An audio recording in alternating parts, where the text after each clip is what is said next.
Is that Navia over there? Oh, it's been a while. Let's go say hi.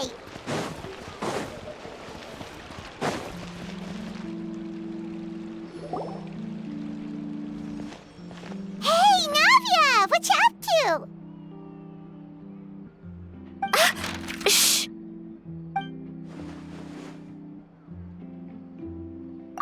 Get lost, Monica! I don't want to see you back here until you're ready to wake up and start doing things properly! Right now, you're a disgrace to my kitchen and to the Hotel Debord name! It was an accident. I'm sorry, did you hear me asking for excuses?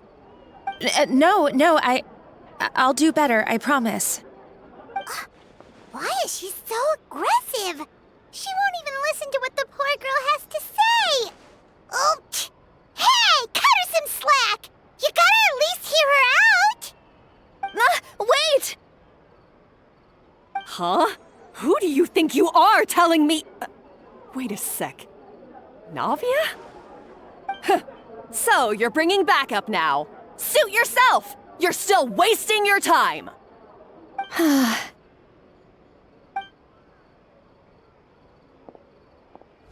Savannah, is this how you always treat your staff? My staff is right. I'm the one in charge here now. And last time I checked, the Hotel Debord doesn't take orders from the Spina di Rosula. Of course. How you run your kitchen is none of our business. But when a member of your staff is so overworked he becomes gravely ill, that most definitely is our business. We're going to stand up for him, whether you like it or not. Overworked? I've said it before and I'll say it again. If Paimon can't handle the job, then tough luck. There are plenty of other capable people I can hire instead. But Paimon can do the job, he just... Monica, back inside, now! Huh? But you said I shouldn't come back until... Just do as you're told, and not another word out of you! Come on, we have work to do! Wow, what a horrible person! Sorry. Looks like I've dragged you into some drama again.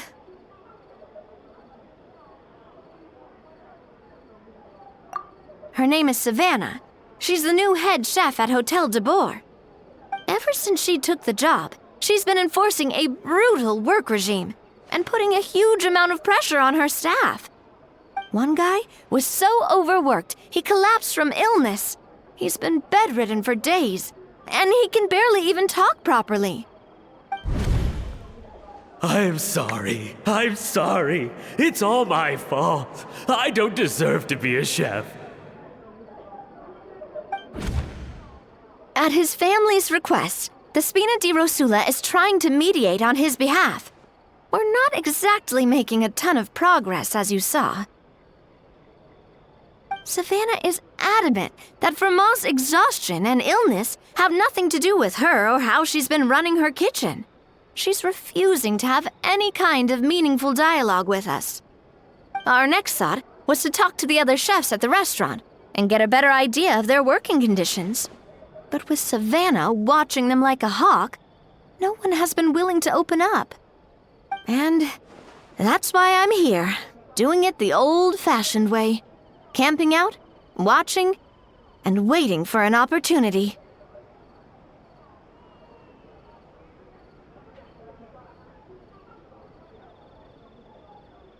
Oh, shoot! It all makes sense now. Sorry. Paimon should have thunk before she spoke. Did Paimon ruin everything?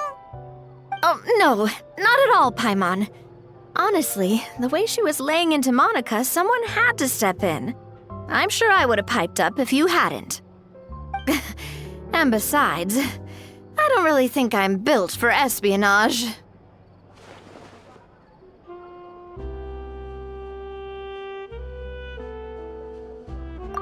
Yeah, meaning it's gonna be all the more difficult to get the inside scoop now.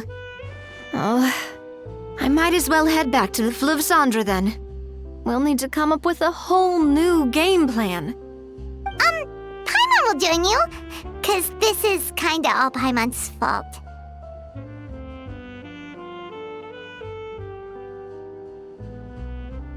Oh, guys, it's fine.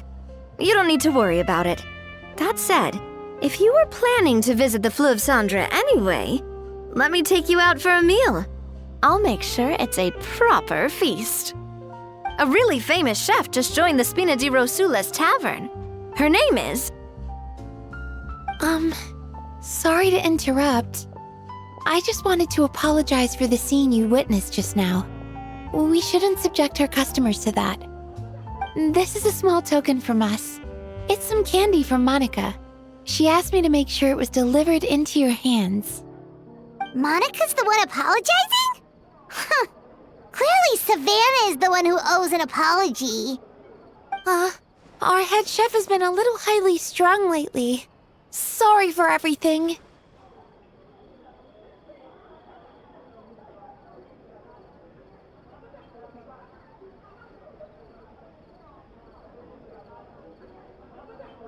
All right.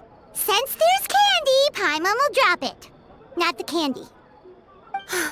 Thank you for understanding. We'll make sure to pass your feedback on to Miss Savannah. A little highly strung, huh?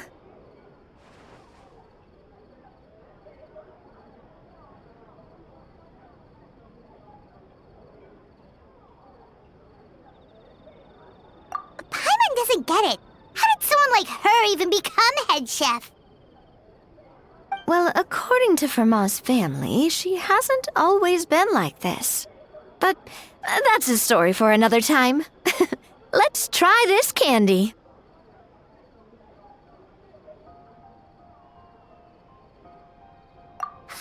Oh, Paimon totally gets it. Come on, dig in! Huh? Hold on, there's something written on the wrapper. Find... Escoffier?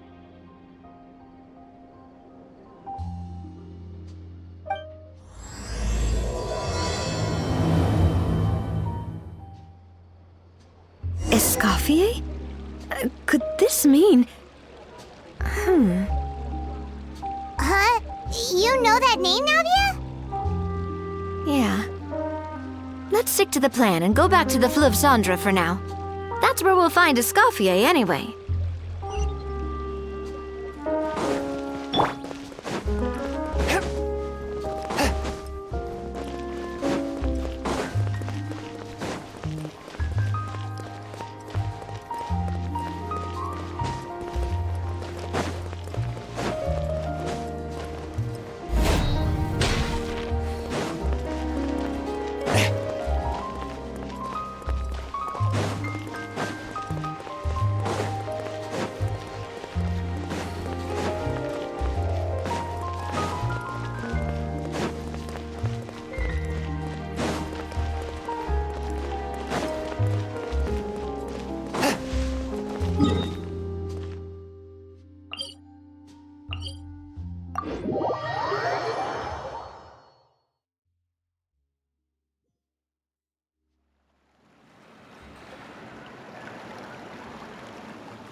So, who is this Escoffier, anyway? Well, for starters, she used to be the head chef at the Hotel Debord, before Savannah. She recreated the legendary Hotel Debord and restored the restaurant back to its former glory. Safe to say, she's the most renowned head chef in the Hotel Debord's history.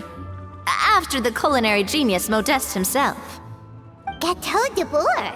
That's the super exclusive cake that they only sell a few slices a day, right? Wow. Why the heck would she let Savannah take her place?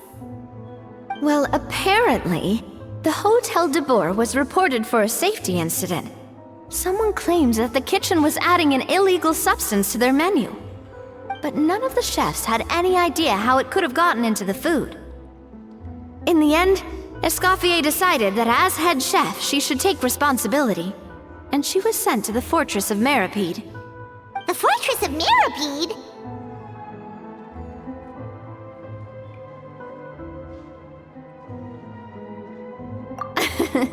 Well, you're right. The quantity of the substance they found was fairly minimal. Even the guards believed the whole thing was probably just an accident. Escoffier didn't have to stay in the fortress for long, but still, by the time she returned, the role of head chef had already passed to Savannah. So that's what happened. Paimon still thinks it's really unfair. Even though Escoffier is no longer head chef at the hotel, she's still well respected by the staff. So, I'm guessing what Monica wants is for us to convince Escoffier to try and negotiate with Savannah on the staff's behalf. Oh, Paimon gets it! Monica wants Escoffier to come back and kick Savannah out. It's simple. If the new head chef is stressing everyone out, then the solution is just get the old one back. Well, about that... You thought cream of mushroom soup was ready to serve after 3.5 minutes on the stove!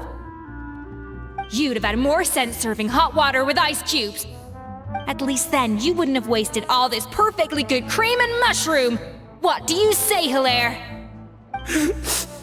I'm sorry, Cream. I'm sorry, Mushroom.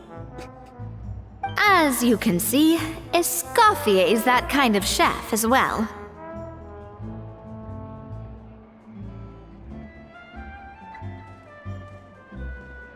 You have to leave it on the heat for long enough to allow those flavors the chance to come out. Don't be fooled by the aroma when the water first starts to boil. Got it? Yes, Chef.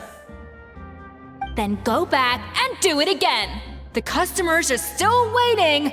Remember where you went wrong and don't repeat the same mistake twice. Yes, Chef.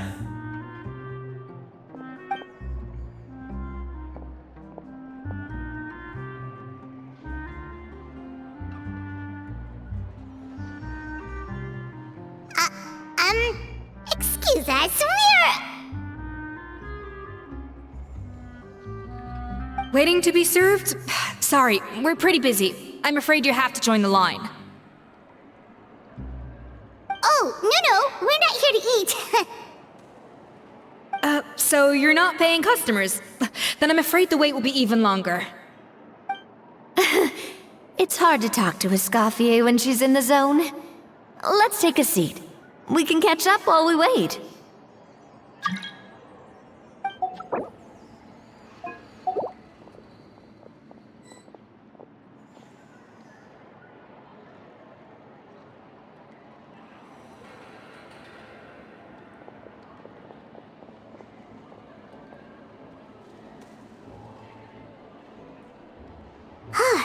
Looks like the rush hour is finally over. Is it always this busy here? These days, yes. I'd say business has tripled since Escoffier joined as temporary head chef.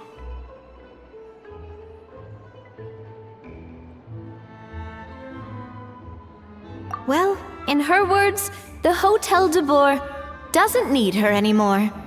It doesn't look like she's got any plans to go back. I guess I'll be heading off then. Wait, take these home with you. We can't serve them now, and there's no sense in letting them go to waste. Oh, thank you, Chef. For what? Like I said, I just don't want them going to waste. Oh, and tell Fiamma to get well soon. so you're not running yourself ragged every single shift.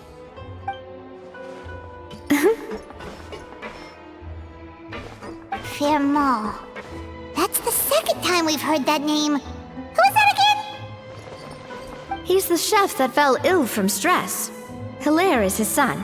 And with Mom stuck at home taking care of Dad, he decided to pick up some work to help pay the bills. Escoffier knows their situation, so she's been making some extra food every day for him to take home.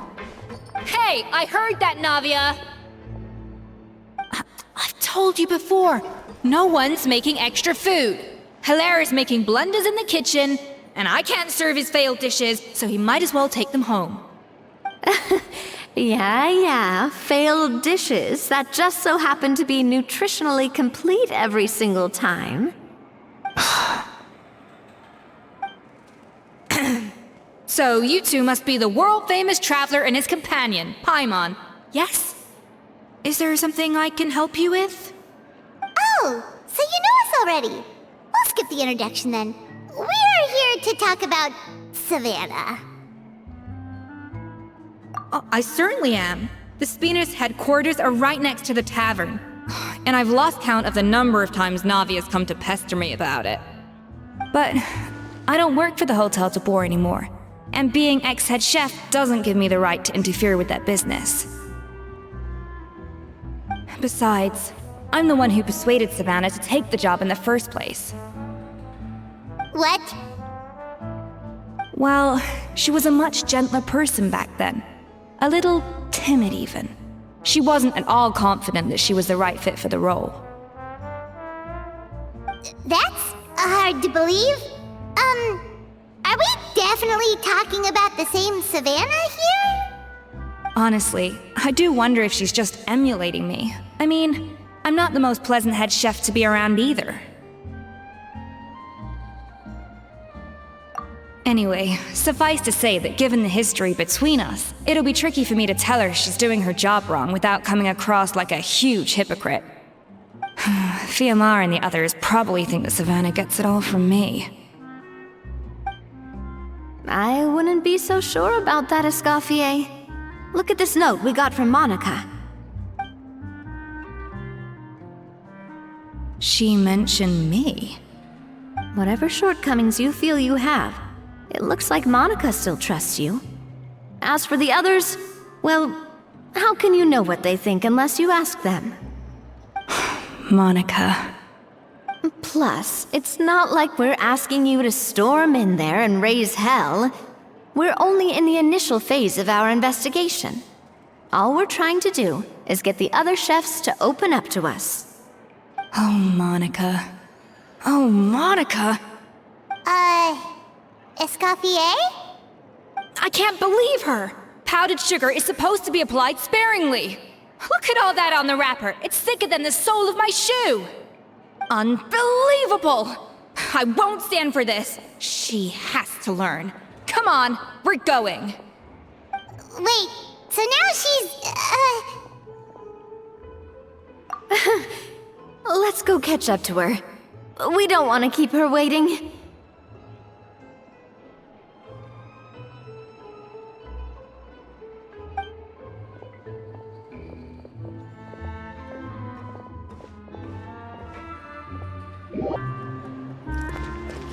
Finally on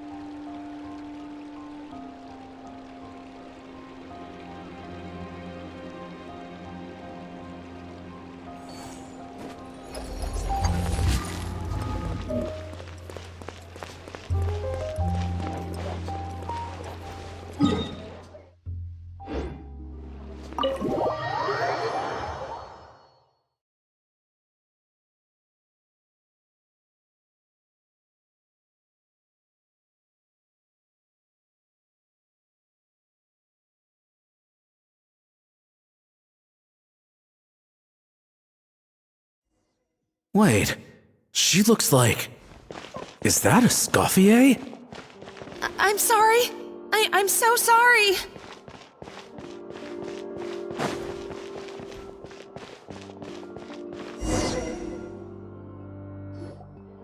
I'm sorry, I'm so sorry. I messed up your order. Oh, I wouldn't go that far. Maybe the taste is a little off, but if you hadn't brought it up, I don't think I would have noticed. But, please, you have to forgive me or Chef is gonna... Okay, I know. I'll kneel before you. What the heck? Get up, Monica! Can't you see that you're just making your customer feel more awkward? Escoffier? If you want forgiveness, then do what any self-respecting chef would do. Make the dish again. And this time, get it right. You cannot go begging your customers to feel sorry for you. Savannah said that I'm not allowed back in the kitchen until I've corrected my mistake. But if I can't go back into the kitchen, I can't do the dish over. That's some backwards logic. How can you fix your mistake without being allowed to cook? If this is what Fermat had to put up with, then no wonder he had a breakdown. We apologize for interrupting your meal, sir. It's fine. With my layman's palate, it's not like I can tell the difference anyway. I was actually quite enjoying my meal until she appeared out of nowhere and started apologizing. Gave me a bit of a fright, to be honest. Oh, well, it's because Chef Savannah tasted a bit of the leftover soup from my pot and then threw me out of the kitchen. Gosh, that's pretty strict. Has she always been that way? I don't recall things being like this when Escoffier was head chef here.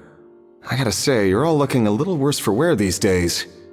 I mean, Escoffier was strict too, but I think the difference is that her criticism was more constructive, so you knew what you did wrong and how to improve, and we all knew that it came from a good place.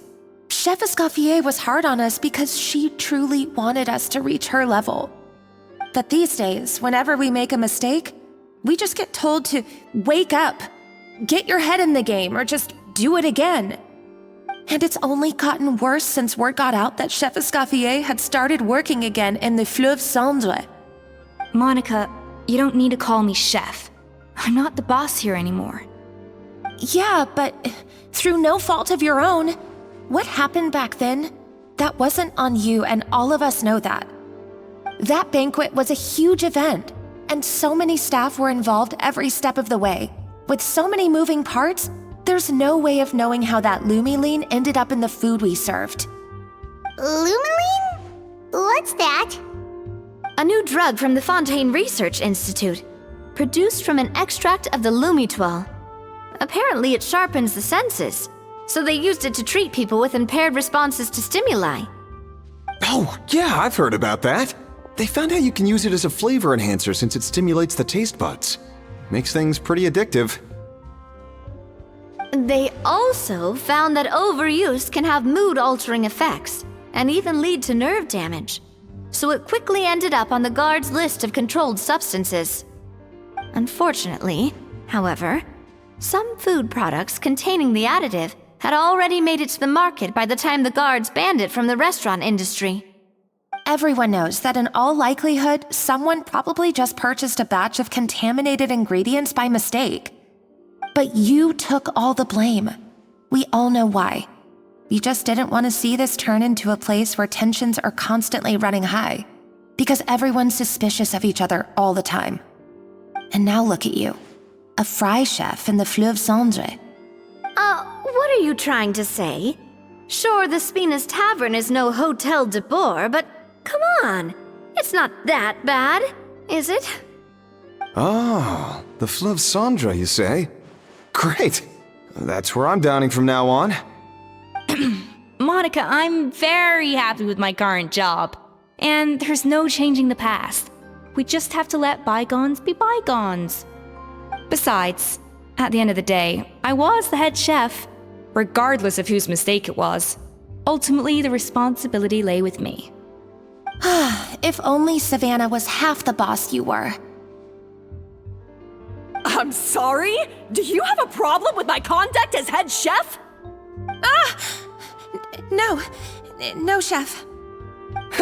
So, you do remember who's boss? Escoffier? I thought you'd left this place for good. What are you doing back here? What happened to you, Savannah? Why are you acting like this? When I turned this place over to you, You made me the head chef and gave up your right to tell me how to do my job. You're not the boss here anymore, so stop acting like you own the place. Whoa. Sounds like someone has a chip on her shoulder.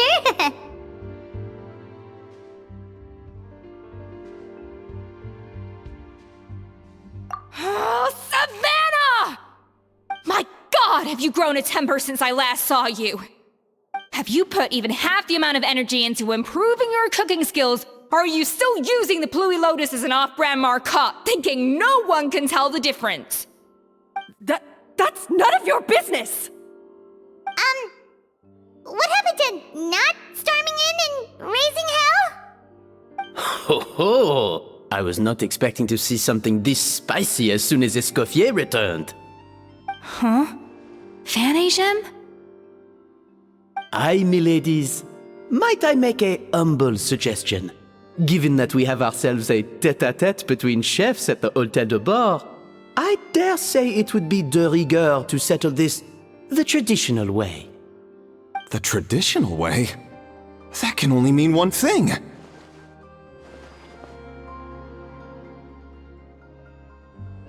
That's right!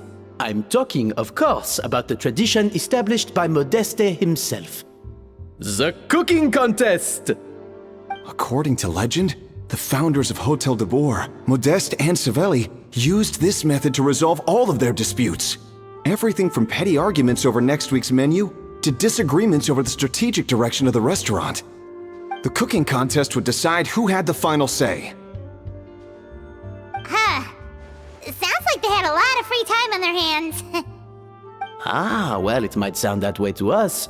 But in fact, the cooking contest played an enormous role in motivating chefs to hone their skills, reaching new heights of excellence in the culinary arts. And indeed, the reintroduction of this institution in recent years has surely been instrumental in transforming the Hotel Debord into the top-ranking restaurant in Fontaine. Reintroduction? Someone brought it back? Who? What say you, Escoffier? Surely you of all people won't back down from this challenge. It was you who put the rule in place, after all.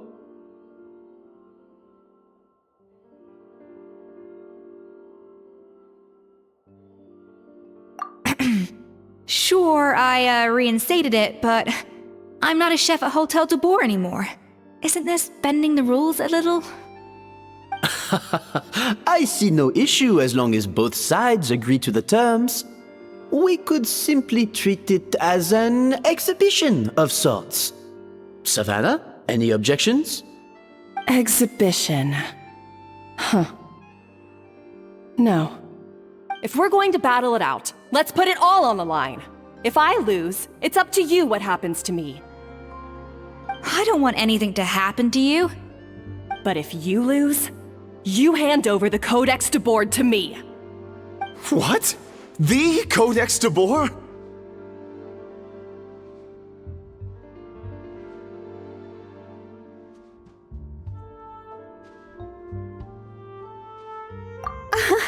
Only the legendary handbook written by the original head chef Modeste. It contains all his secret recipes, including Gâteau Debord. It's the greatest treasure in Fontaine's culinary world, and only the present and former head chefs of the Hotel Debord have the right to read it. Present and former? Wait, but that already includes Savannah, though. What do you want that old thing for? You have your own copy, don't you? Don't take me for a fool. You know perfectly well what I mean. I want your copy, the original version. The one you took with you when you left us! I'm sorry, I must be missing something. You know, there's no difference between the original and the copy, right? They contain the exact same recipes. Stop trying to change the topic! What's wrong, Escoffier? Scared you're gonna lose to me? Or are you scared of me getting my hands on the original codex? Savannah, you may remember that we gave her the original as a parting gift, to thank Escoffier for her years of service. Asking for it back feels a little, Oh, I'm sure it won't be an issue, as long as both sides agree to the terms. Those were your words, weren't they? And as for the contest itself, let's make it a bake-off. Hotel Debord, per the recipe in the codex. Well, Escoffier, you against me. Are you in or out? You sound surprisingly confident. Alright then, let's see how much you've actually grown. I hope you surprise me, Savannah. I'd hate to find out that all you've learned after this long is how to chew people's heads off. Believe me, I'll show you. Escoffier, are you sure this is a good idea? You accepted her terms a little hastily. Oh, it'll be fine. Let's head back to the Fleuve Cendres so I can get prepping. I do apologize. This whole ordeal reflects rather poorly on us. I'm afraid it's not quite that simple.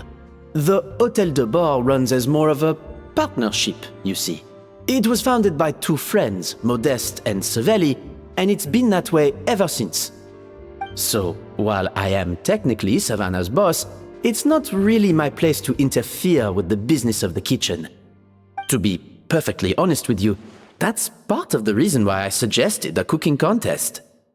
If Escoffier wins, it would be the perfect opportunity for her to talk some sense into Savannah.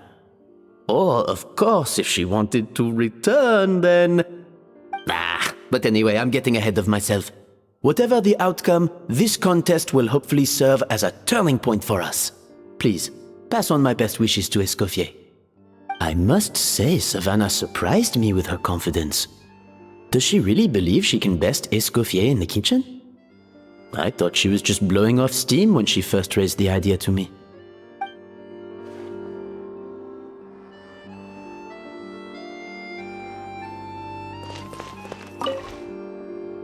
I can't believe I got to witness that firsthand. I only stopped by here for a quick meal. I definitely got my Mora's worth today.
So, this whole bake-off thing kind of came out of nowhere. Was it really sensible to just go along with it? Well, I got a sense that she's holding something back. But we chefs always express ourselves in our cooking. So if she won't talk, this might be the best way to find out what's really going on with her. Huh? Holding back? Sure didn't sound that way to Paimon. Escoffier only picked up on it because she's the same way. Always closed off, never letting you know what she really thinks.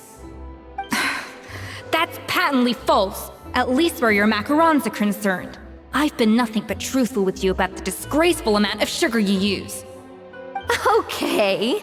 That's one case where you can keep your thoughts to yourself.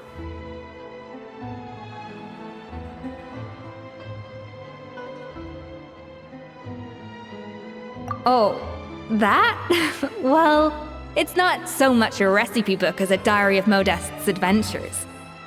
Back in the day, he and his good friend Savelli explored far and wide, partly adventuring, partly looking for new ingredients and developing new recipes. Their creations had an enormous influence on the course of Fontaine cuisine, turning it into a much more vibrant and diverse scene. For instance, legend has it that the original Gâteau Debord was made using a special secret ingredient that Modeste discovered on one of his adventures. So rare was the ingredient that they could never make more than 16 slices of the cake per day. But everyone who tried it claimed that it was one of the most blissful and invigorating things they had ever tasted. Modeste and Savelli went on to found the original Hotel Debord, which catapulted them to stardom in Fontaine's culinary world. Especially Modeste. He was hailed as a once-in-a-generation genius, and over time, the recipes from his adventure log became known as the Codex Debord. Ah, Paimon's heard this kind of story before. Armed with the Codex, the Hotel Debord took its rightful place as the finest restaurant in the land, serving those recipes for centuries to come. Something like that? What? No, of course not! Cooking is a constantly evolving art form. How could any restaurant survive if they only served food that was popular last century? Anyway, never mind centuries. Savelli and Modeste parted ways not even 10 years after their rise to fame. Then, Modeste passed away while he was still in his prime. And that was it. The end of the Hotel Debord's heyday. It fell into decline, and for most of its history, it was just a nondescript place with a couple of cheap tables. It's only in recent decades that it started recovering. Even then, it still took numerous relocations and changes of management before we finally ended up with Vanigem and the restaurant we have today. Oh! So the Codex really isn't all that, then. Paimon figured it was like one of those mystical books they have in Liu's martial arts novels, where the main character learns all their secret powers from. Yes, well, that's fiction, and this is reality. You can't meet the tastes of modern diners by following some ancient recipes from a dusty old book. Case in point.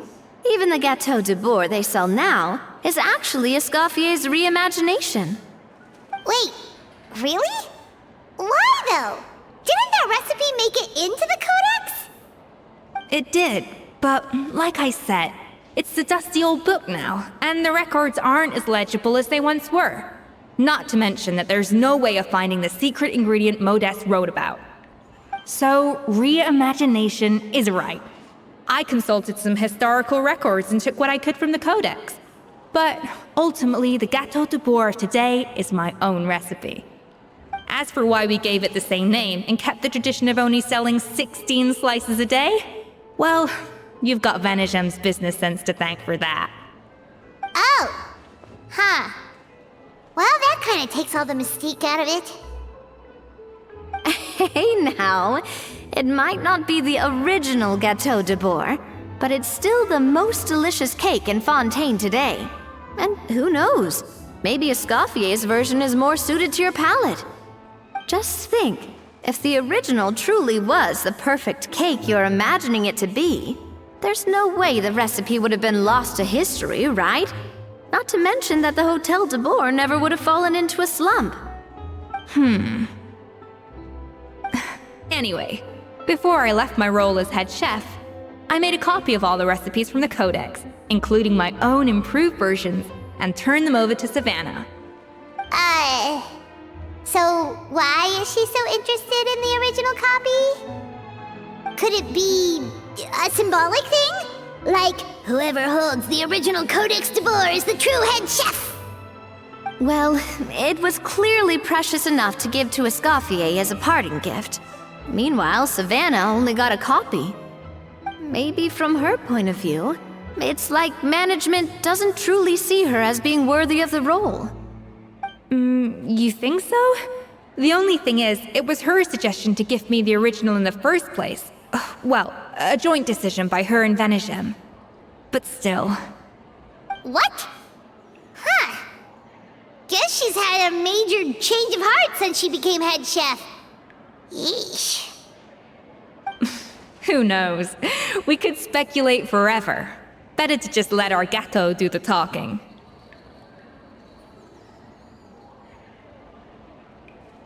It means vesting her in this bake-off, and then getting her to explain herself, even if I have to beat it out of her with a spatula.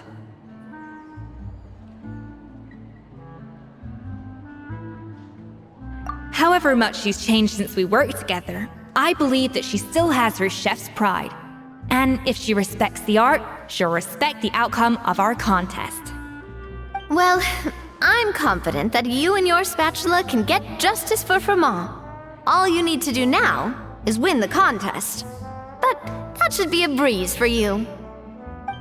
Let's not get too ahead of ourselves. Hotel Debord is very complicated to make.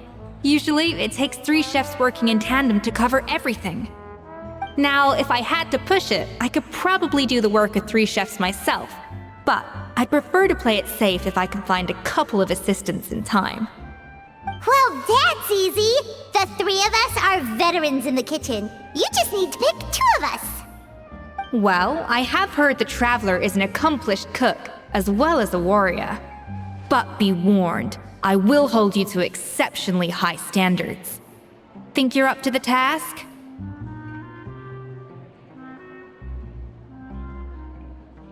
Oh, count me in too.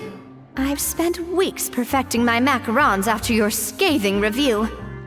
Even if it means competing against the Traveler, so be it.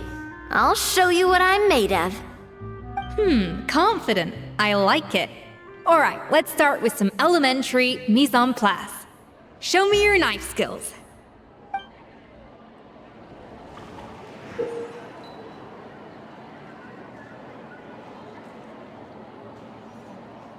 I've always called it chopping stuff up, not mise en place.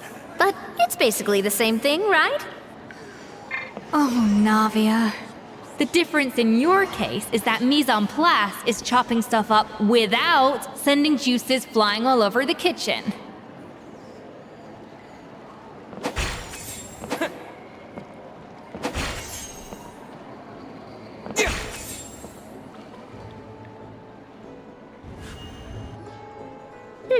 Looks like you found that easier than I expected.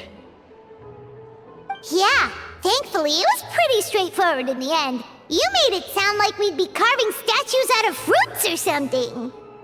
Well, brace yourself, because the next step is anything but straightforward. I'll be using this cold press to extract flavor compounds from the ingredients. A kind of special food processor I got the Fontaine Research Institute to make for me. It uses cold temperature extraction to isolate the essence of cooking ingredients, which can then be used to flavor dishes more precisely.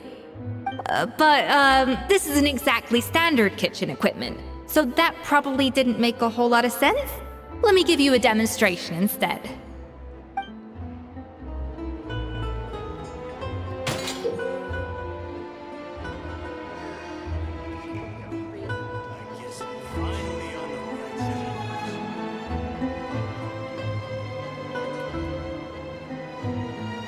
Custom-made equipment from the Fontaine Research Institute, huh? That's some pretty high-tech food prep. Paimon's never used anything this weird before. Too cool! Not weird.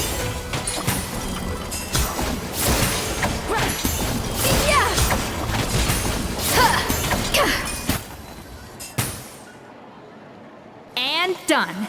These are the flavor compounds extracted from our ingredients. I processed all the fruit you chopped up earlier. Wow! Even the smell is so much more concentrated. What next? Do we add all this stuff in? Absolutely not!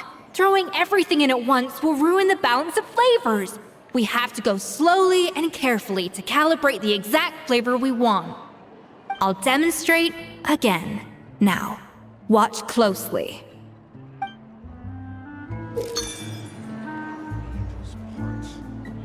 I guess I'm finally on the right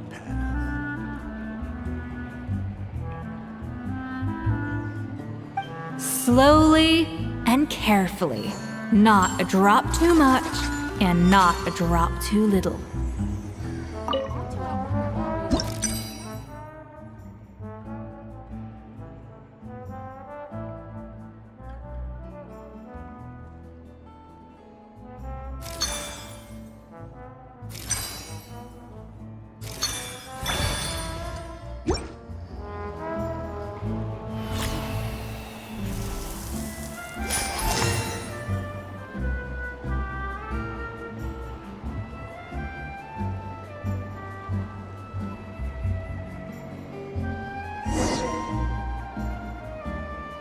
And voila! Now it's your turn.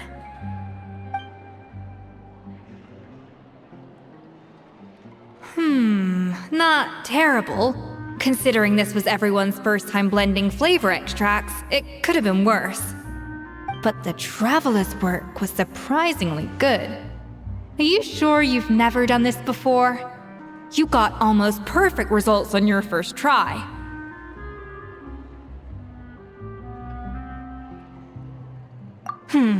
That goes without saying. Still, credit where credit's due. You did well. Alright, now for the part I've been looking forward to. I want each of you to cook something from the Hotel Debord's current menu. I'll judge your submissions and give you a final score.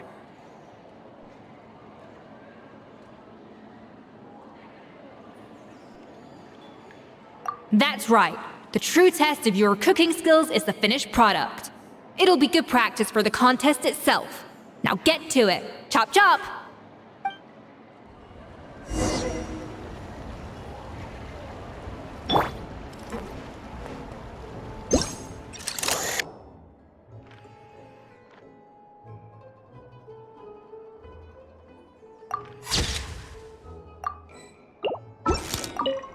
How's it going?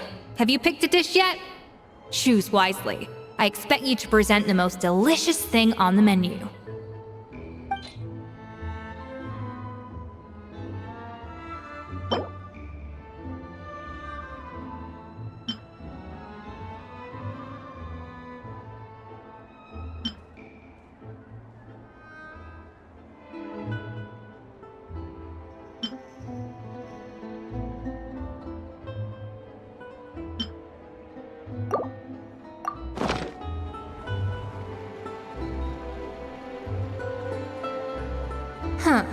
I know this doesn't represent what you're capable of. Try again, and this time, I want to see you make a proper attempt.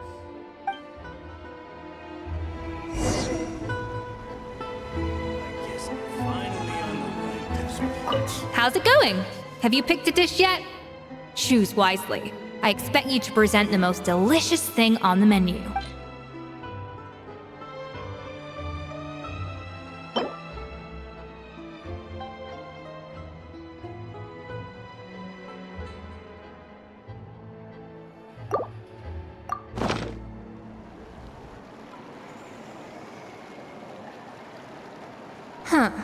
I know this doesn't represent what you're capable of. Try again, and this time, I want to see you make a proper attempt.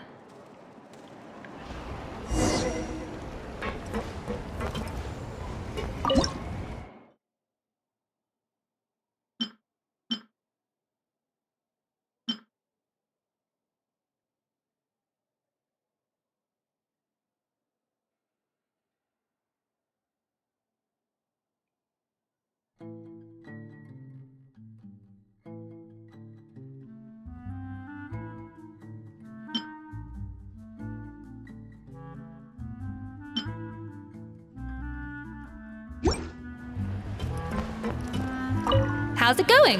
Have you picked a dish yet? Choose wisely.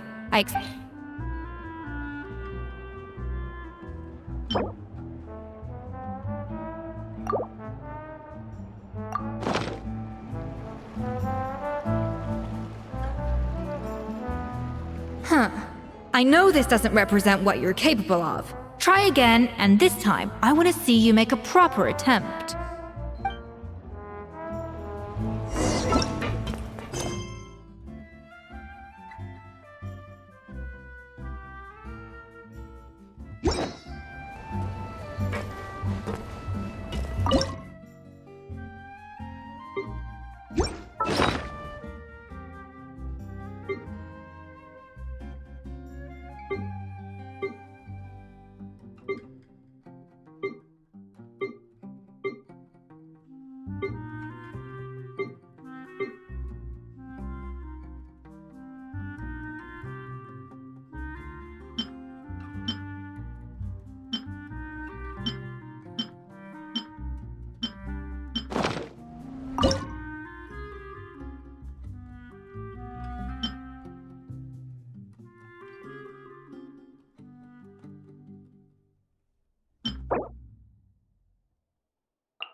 How's it going?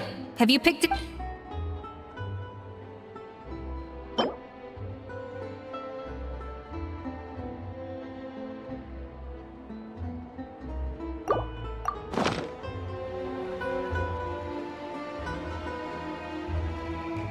Huh.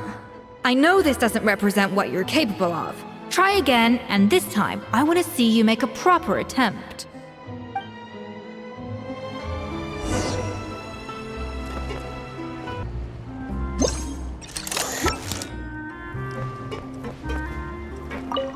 How's it going? Have you picked a dish yet? Choose wisely. I expect you to present the most delicious thing on the menu.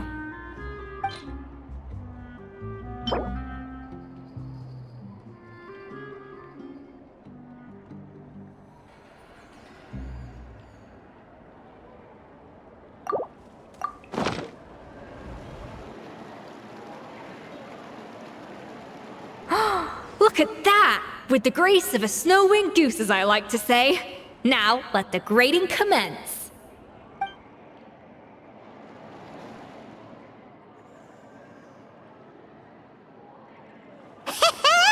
Pretty good, right? Not to brag or anything, but Paimon's a bit of a connoisseur when it comes to la food. 6 points. What? Oh, well, fair enough. Paimon doesn't cook all that often, so as long as it's a pass. That's 6 out of 100. What?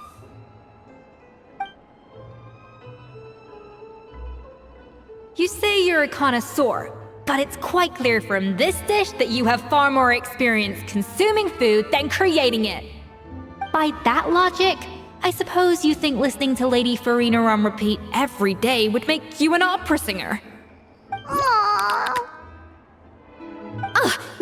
Me next! I'll have you know that this batch of macarons has 2 whole tablespoons less sugar than my previous ones. So you went from 12 tablespoons to 10? Well, it's nice to know you actually measured it out. Because it tastes like you just threw in whatever was left in the jar. 6 points. Aw.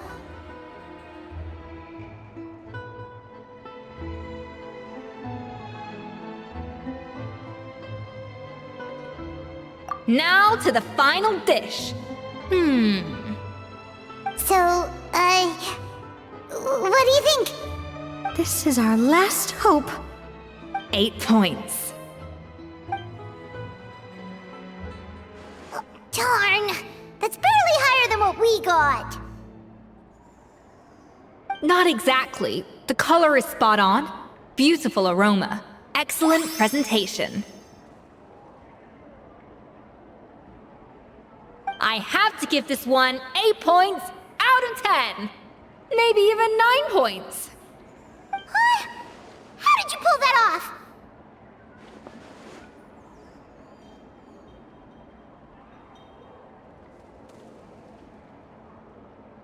Don't get me wrong. There's room for improvement. But still, this is clearly the work of an accomplished chef. I can tell that you've put many hours of work into honing your skills in the kitchen. I can really taste the grace of the snow-winged goose in this dish. The traveler's journey, with all its trials, tribulations, and setbacks. Not to mention the frustrations of having a picky eater for a partner. Hey, you made that last part up! No way did you taste that! Well, it looks like I lost fair and square.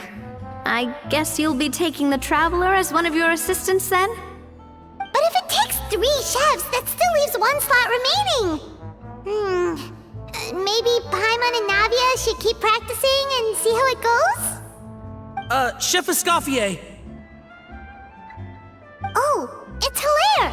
What brings you here? I heard the news about the cooking contest. You're doing Hotel Debord, right? I was just wondering if you needed any help?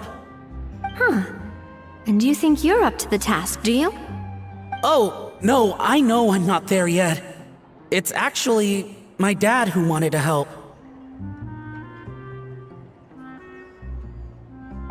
Firma, last I heard, you could barely get out of bed. Chef Escoffier, Navia, Traveler, thank you all so much for everything you're doing for me and my family. I've had enough of sitting around at home while you run yourselves ragged. If you let me, I'd like to help you win this cooking contest.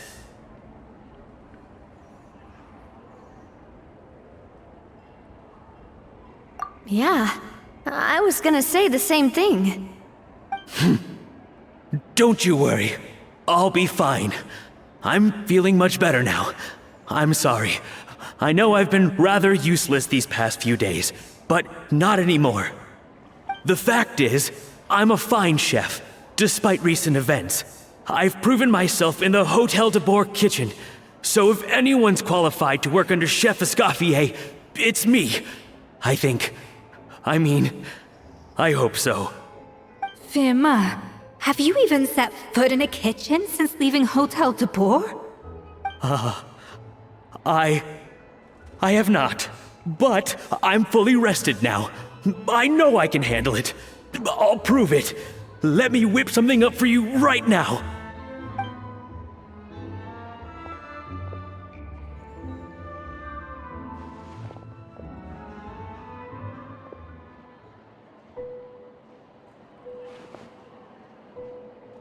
Huh? That's strange. Why are my hands shaking?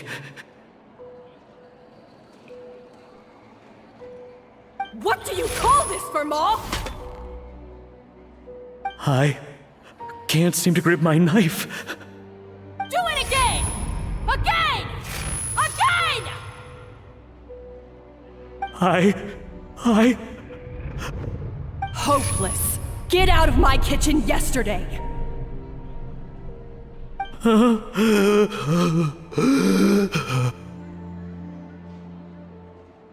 Dad, what's wrong? I don't understand. I was feeling so much better, and then Will I never be able to work in a kitchen again?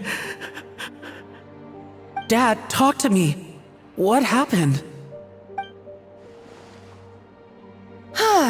I think the real issue here is not physical exhaustion, but psychological trauma. Monica, when did you get here? Probably because you were all concentrating so hard on your cooking. I didn't want to interrupt your flow. But anyway, Firmin, I'm so sorry. If only I'd known how serious your situation was, I would have stood up for you sooner. You have nothing to apologize for, Monica. During those long nights of redoing every order, you were the only person who looked out for me. Oh, come on. All I did was make you some tea. I doubt it was much help. Savannah was so ruthless toward you. I probably should have brought you something stronger. She sounds like the worst. All right, another Savannah horror story. Let's hear it. She's been getting harsher and harsher on us ever since she heard about Escoffier's new role in the Fleuve Cendre. Seems like no matter what we make, she'll find something wrong with it. What is this? It looks like a dog's been at it! In the trash now! Then she orders us to redo the dish again and again, but we never know what's going to make her happy. Do it again, do it again, do it again! Every time you remake it, you just get another earful from her. Either straighten yourself out, or get out of my kitchen! So now, it seems like just picking up a kitchen utensil gives me flashbacks of her yelling at me. Oh man, that must be awful. The more I want to get it perfect, the more my hands shake, and the more scared I am of making another mistake. How can you give up so easily, Firmin? You weren't a quitter when you were working for me. And even under Savannah, you talk about working late into the night trying to perfect your dishes. That says to me that you still hadn't lost that determination to prove yourself. What changed? I don't know what's come over me. When I think back, I just remember feeling like my heart and my hands were growing heavier and heavier as the shift went on. Each time I had to redo a dish, my heart sank a little further. Maybe Savannah was right. Maybe I am just hopeless at this. Dad. I see. Well, it sounds like there are some deep issues at work here. Ones that won't be resolved by merely seeking compensation. I will win this contest, and after that, I encourage you to approach Savannah and talk this out. But what if you can't find another assistant in time? Clearly, I'm in no state to help out. You think being one person short will ruin my chances? Let's not forget, I taught you and her everything you know. Even if I had to go it alone, I would present the perfect gâteau. Oh, well, Paimon and Navia will still keep practicing, just in case. And so will I. Yeah! And if worse comes to worse, we can always get the Spina di Rosula to put out an emergency call for chefs. There's gotta be someone out there, right?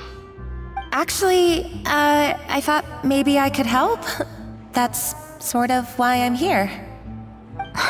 What? Why didn't you say so? I was going to, but then... well, this is the first chance I got. You do this for us? Thank you so much, Monica. All right, fine by me. But aren't you still working for Savannah? Joining the other side seems like a guaranteed way to put your future employment in jeopardy. I know, but it's all right. I've made up my mind. With the way things are, I can't keep working for Savannah much longer anyway. Unless I want to become the next Firmin. I'm done with sucking it up. It's time to try and turn things around. If this cooking contest can get Savannah to see the error of her ways, then I'm sure she'll forgive me for this.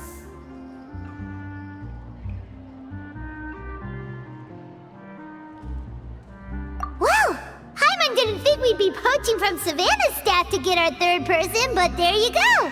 Anyway, Monica's a professional chef, so nothing could possibly go wrong now. Great! Then it's settled. And to congratulate you all on making the team, I propose a Spina-sponsored meal to celebrate. Spina sponsored? Wait, you mean I'm cooking? Well, I promised the traveler a feast in the Fleuve Cendre. And I know how much you've been looking forward to it. Yeah! Feast, feast, feast!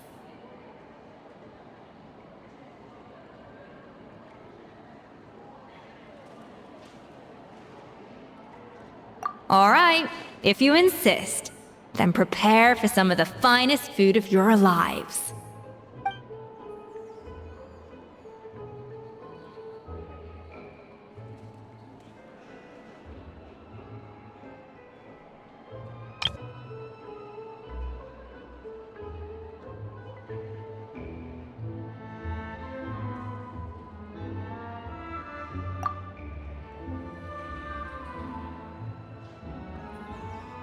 That's not a bad idea, actually.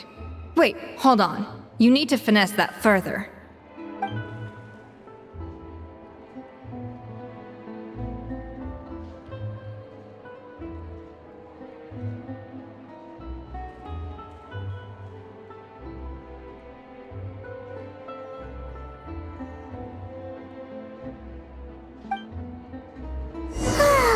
That was a dream come true.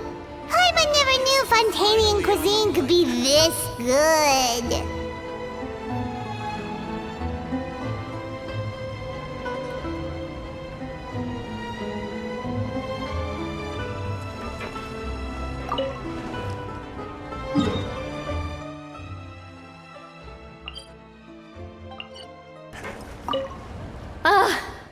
I wish I could eat that all over again. It's not often that Escoffier goes all out like this. And it's all because of you, traveler.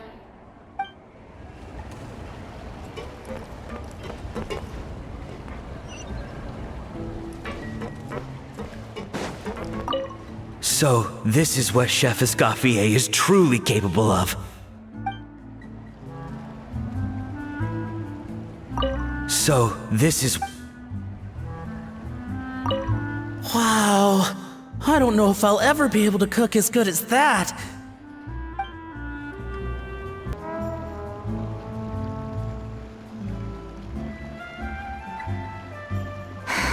Why, Savannah? Why? Oh, nothing. I was just flicking through the original Codex Debord. I wanted to see if there was anything I'm missing. Something I hadn't noticed before. That might explain why Savannah's so desperate to get her hands on it. But I can't find anything. It's just some hastily scribbled recipes in between diary entries from Modeste's adventuring phase. And most of it's not even legible anymore. The copy I gave her not only has all the recipes in full, but even includes my own private tips and notes from years of experience. Surely that's infinitely more useful than this old thing.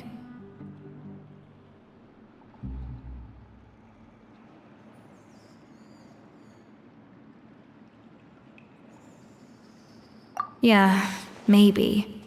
Still, it's just hard for me to imagine that the Savannah I knew would go to all this effort just to make a point.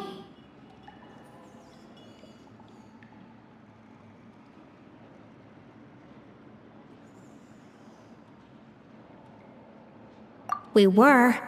At least I always thought we were. She was a little shy, but meticulous with everything and everyone she dealt with. She made a few mistakes here and there, but she was quick to correct them whenever they were pointed out. And she was always striving to improve as a chef. Those qualities are why I recommended her to replace me as head chef. I never imagined for 1 second that she'd cause Fiamma and the other staff so much grief.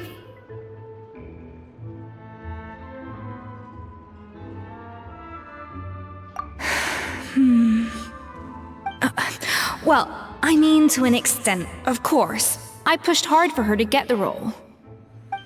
And the idea that she turned out like this because of me is difficult to come to terms with. I wonder if this is how Modeste felt back when he was writing the Codex.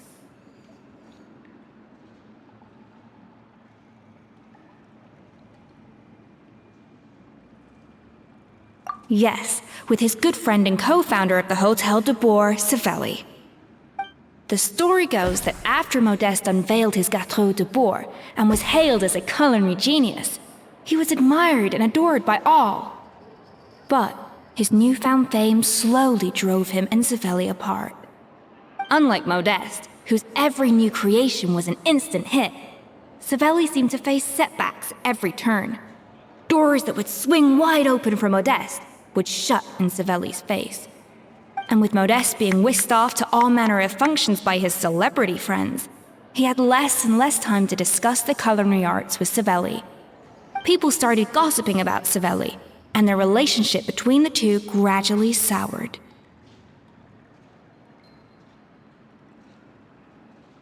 Everything came to an abrupt end when Modeste, still in the prime of his life and still hailed as a genius, suddenly died from an acute illness. And that was it. They neither had a decisive split, nor got the chance to properly reconcile. Their story just came to an end. One rumor had it that Savelli actually killed Modeste out of jealousy, even as the latter was hoping to make amends.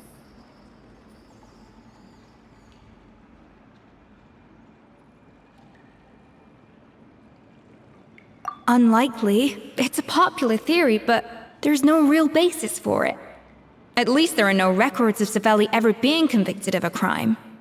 Still, beyond a point, there's no way of knowing what truly happened in the past. All we can do is try to make sure the present doesn't quite go as badly. And that's why I have to win this contest tomorrow. Then get the truth about everything that's been going on, even if it means cracking her open like a nut.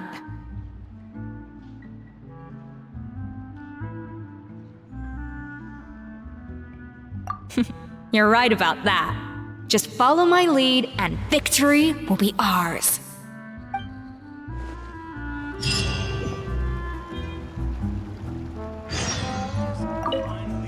Let's hope that Savannah isn't all sizzle and no steak. After all the work we put in, it would kinda be a shame if tomorrow was a complete cakewalk.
It's cooking contest day! To the Hotel Debord! Toot sweet!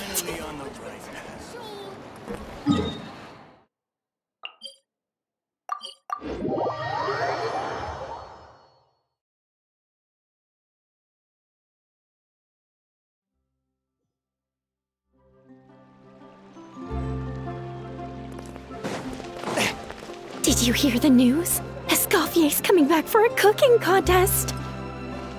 Wait, seriously? Escoffier in a cooking contest? Now that I've got to see! I don't get it. Why would anyone in their right mind challenge her to a cooking contest?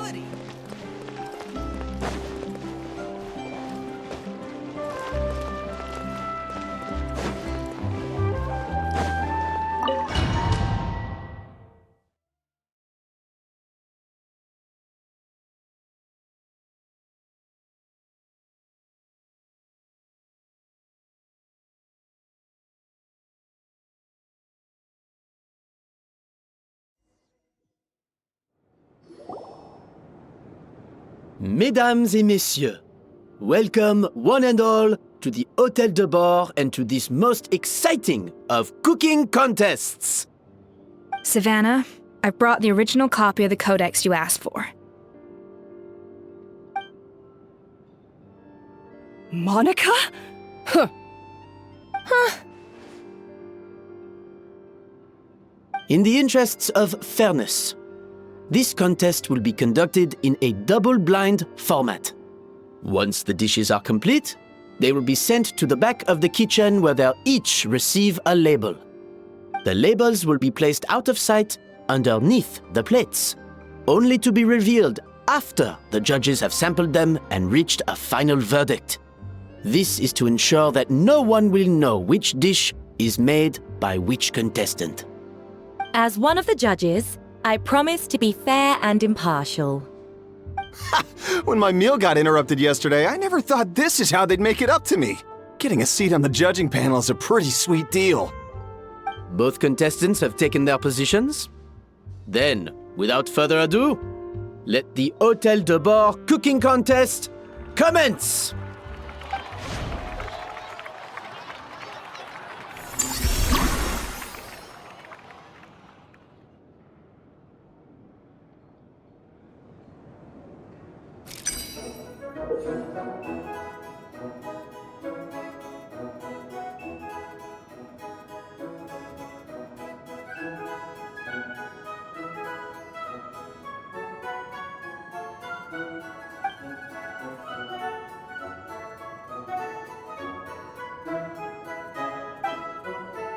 Monica, Traveler, it's go time. Let's do this. Alphonse, Gaspar, get to work! Do not disappoint me. Even the best chef in the world can't flavor their food without prepping the flavoring, right? Looks like our two head chefs are raring to go. Like an oven on full blast, this competition is quickly heating up.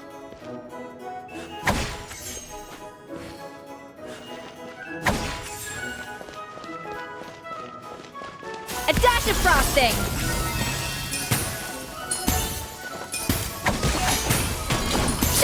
That should be enough flavoring.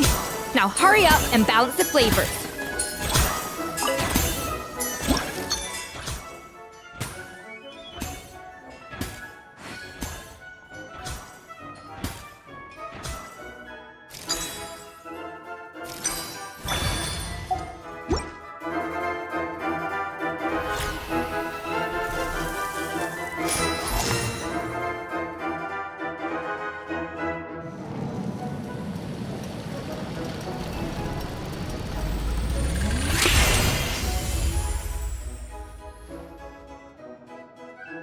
Come on, Escoffier! Come on, Traveler!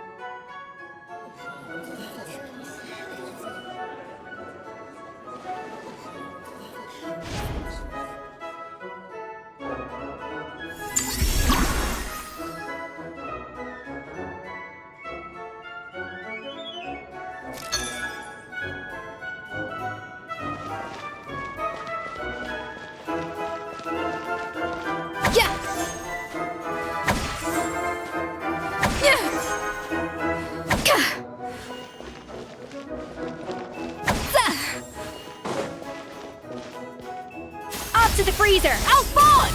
What are you playing at? Not how I taught you to do it! Stop horsing around and do it again! Yes, chef! Oh, tension in the ranks on Team Savannah. Will this slow their progress? Goodness sakes, Savannah, what are you doing? Oh, get it. I've got to focus on my own dish.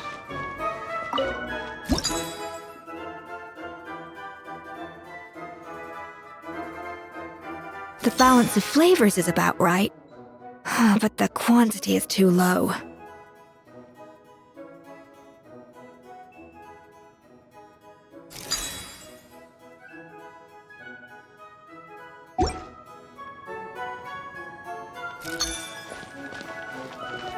A little amuse-bouche!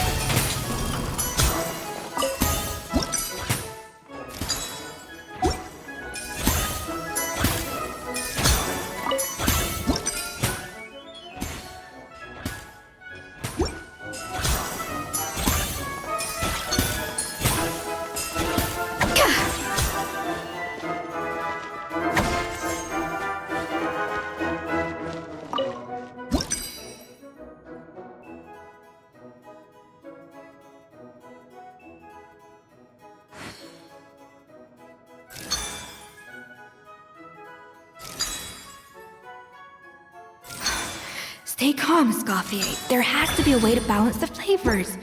Just think.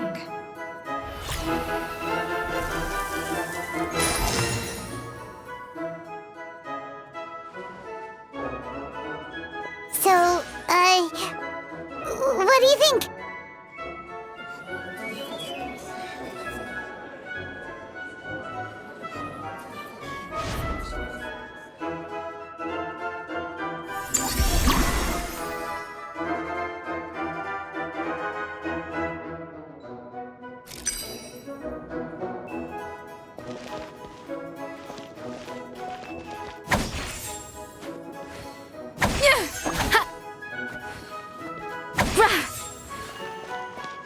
Escoffier is already on the final step of the recipe.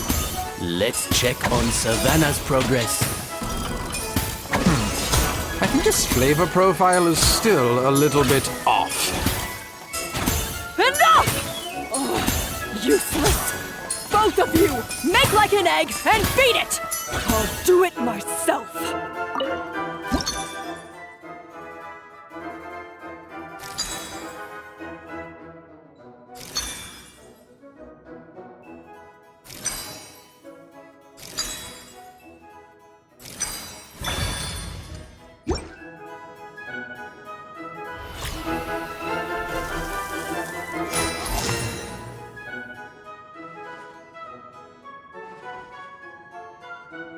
You can't match Escoffier's talent.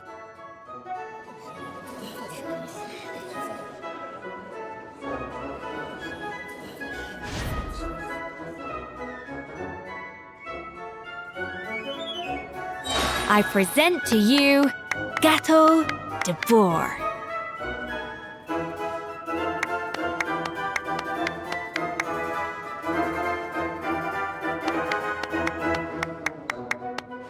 Even the most unassuming ingredients can produce astounding flavor. But unlocking that potential takes a keen sense of smell, a refined palate, and an open mind. At first, the flavor!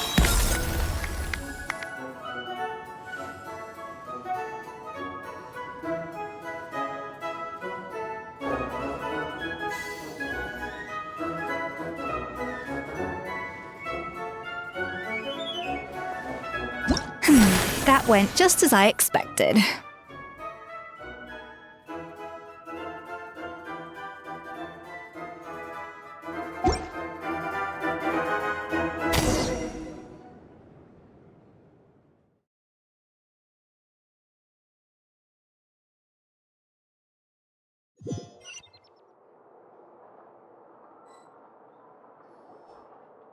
Time's up! Contestants, please take your dishes to the back.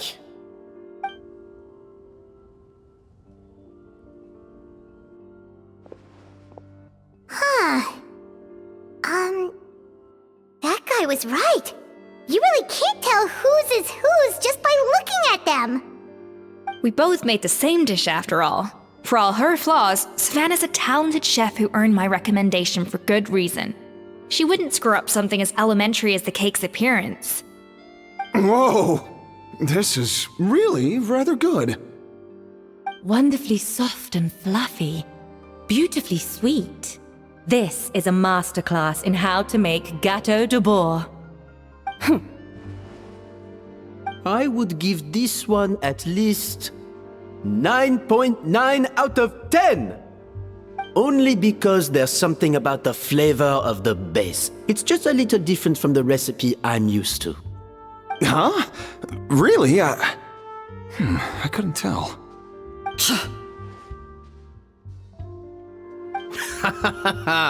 All right, on to gâteau number 2. I haven't had a single bite and already this aroma is a delight to the senses. I have a feeling that this gâteau will be a gâteau for the ages.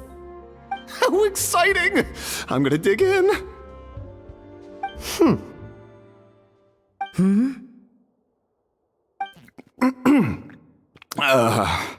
I think maybe someone got a little carried away when they were adding the sugar.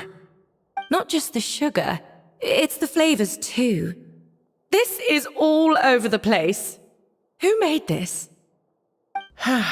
It appears the decision is unanimous. This gâteau is far below the standard we would expect. And Paimon thought this might actually be close. Turns out she can't bake to save her life.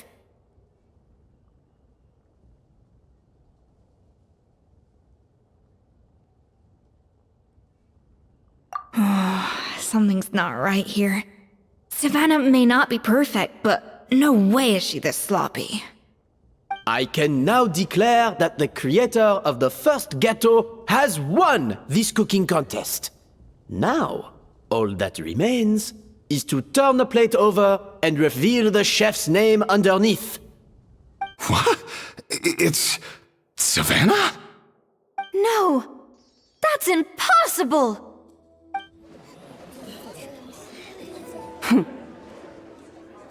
Hey, Savannah! You cheated, didn't you? You cheater! What did you do? Oh, you swapped the plates, didn't you? Well, someone's a sore loser. These cakes went from the oven to the judge's table without me ever laying a finger on them. And everyone here can attest to that. It was Van Gem's staff who labeled them in the kitchen. If you're looking to accuse someone, why don't you start with them? Isn't it more likely that Escoffier's lost her edge? Oh, or maybe her assistants let the team down. You take that back! Judges, we demand a rematch.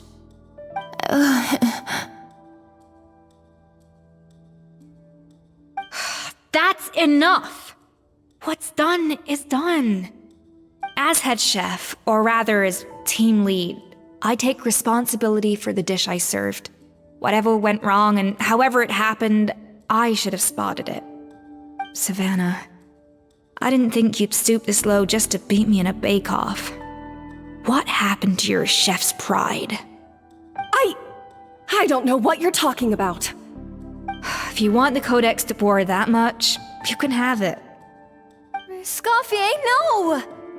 But you must promise me that you'll apologize to Firma and compensate him for everything you put him through. It's a little late to be negotiating terms. The contest is over and I won. That means you owe me the Codex, and I owe you nothing. Look, Savannah, you may have fooled everyone else, but can you really fool yourself? What I'm offering is to accept defeat without looking to expose what you've done.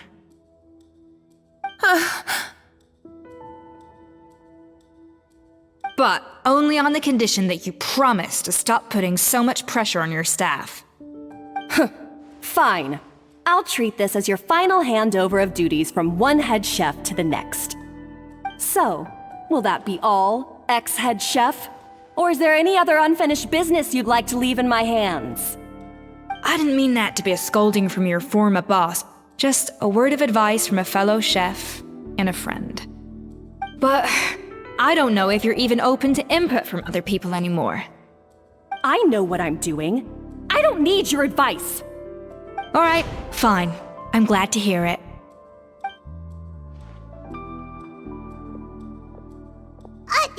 Escoffier! The Codex Debord!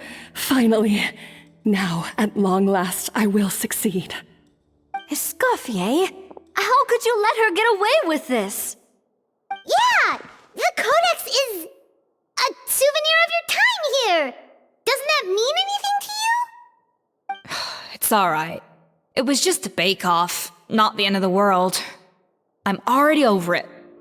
Besides, it's not all bad. She agreed to compensate Firma. That's mission accomplished for the Spina.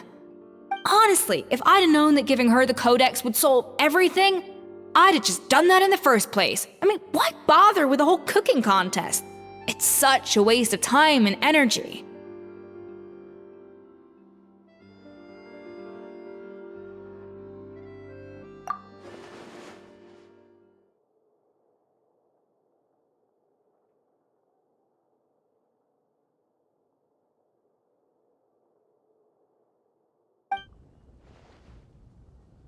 No, No! This doesn't make any sense! Huh? That's it? No secrets, no nothing? I don't believe it! This can't be happening. Oh, Chef Savannah! Savannah?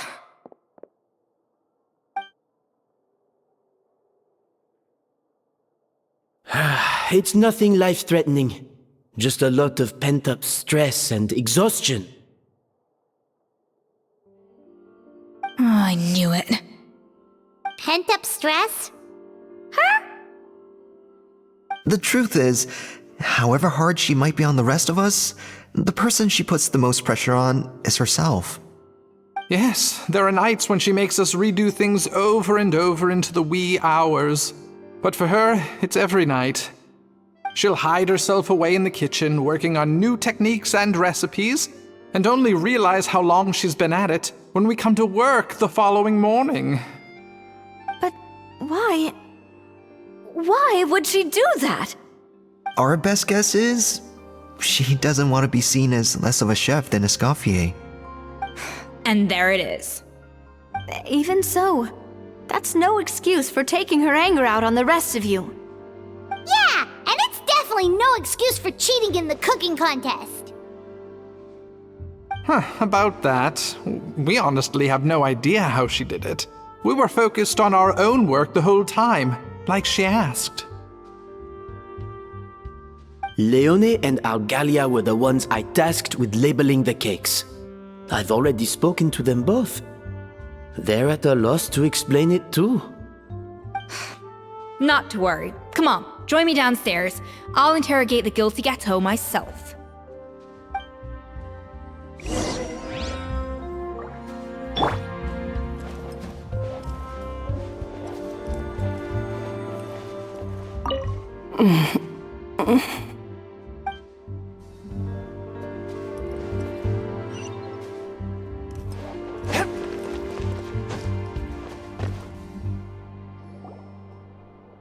Well, how is it? Have you figured out what it was? Oh, this is aggravated assault on my palate. I'd rather eat wet cement than this. Is it really that bad? I made sure to taste test it before it was served. Oh, relax. This isn't your cake. Savannah never switched the plates. The offending flavors are coming from in between the icing and the cake base, which means someone tampered with it while it was being made. Or in other words, we have a traitor in our midst.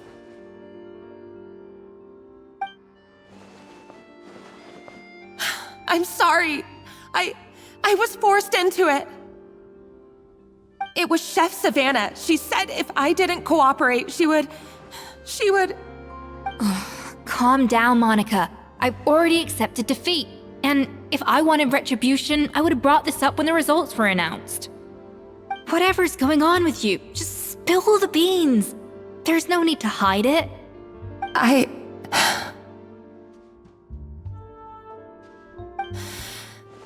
I was the one who caused the food safety incident that one time. Food safety? Wait, you mean the Lumaline incident? So you procured the contaminated ingredients? I think so. Savannah and I were on procurement that day. I didn't check everything as well as I should have, and so I let contaminated ingredients make it into the kitchen. But I swear I didn't do it on purpose. I had no idea there was an issue with them, and I didn't know it would end up with Escoffier going to jail. But the last thing I expected was for Savannah to use it as leverage to blackmail me with... This is crazy! So Savannah pressured you into sabotaging Escoffier's cake by threatening to expose your secret if you didn't? I know, it's terrible. I'm so sorry. I was so scared. The thought of Chef Escoffier finding out that I put her in jail, it made me freeze up with fear. I thought Escoffier would hate my guts if she ever found out, and yet somehow that's ended up in me doing something even worse.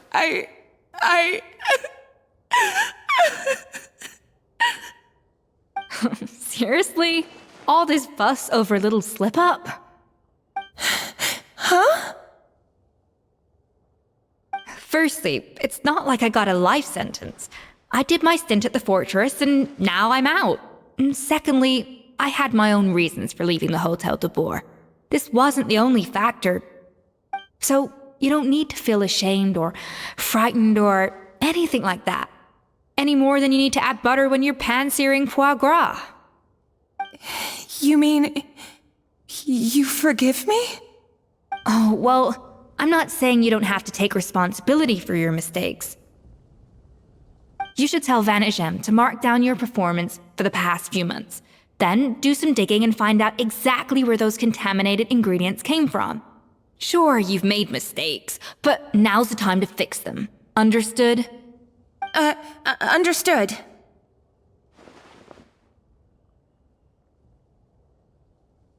Good. Now, back to Savannah. What about the original codex would compel her to resort to blackmail? I have my suspicions. Not that I've got any proof to back them up, though. Ugh. What happened to me? I've overheard some customers murmuring about how the Hotel Debord hasn't been the same since Escoffier left. They think our menu doesn't taste like it used to, especially our signature items. Now that you mention it, I noticed it during the contest too. I couldn't put my finger on it, but the flavor seems subtly different from how it used to be. But the difference was so small, I'm sure no one would notice it besides our most loyal customers and true dessert connoisseurs.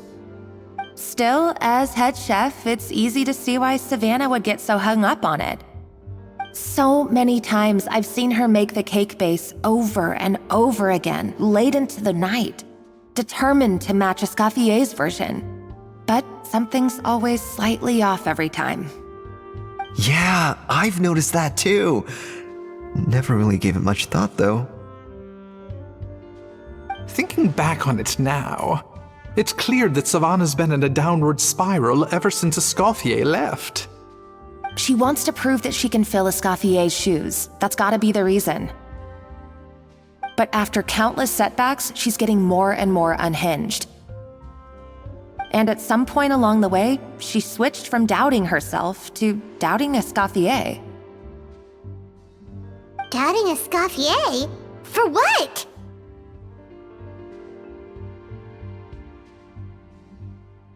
Yeah, it would explain why she was bent on getting the original at any cost. She must have thought Escoffier purposely omitted key details from her recipes when she copied them out. Also, she could retain her place as the #1 chef in Fontaine, the only one privy to all the secrets of the trade. Oh, for goodness sake. What a stupid idea. Of course. Then she finally got the codex only to discover that the secret recipes she's been pining for don't exist at all. Seeing how utterly wrong she was must have been a real shock to the system. It probably brought up everything at once. It overwhelmed her, and she passed out. There's still one thing that doesn't make sense, though. If Savannah had the real recipe all along, how come it tasted different? She might not be on the same level as Escoffier, but surely after like 50 attempts, she'd get it right one of those times. You'd think so, but geniuses like Escoffier are in a league of their own.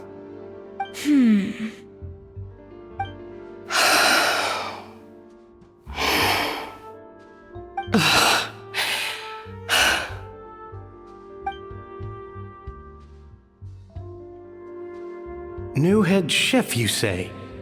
What's her name? I don't think I've heard of her before. I wonder, can the Hotel Debord keep its edge without Escoffier at the helm?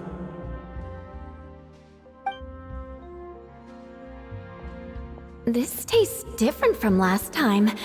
Is it undercooked or something?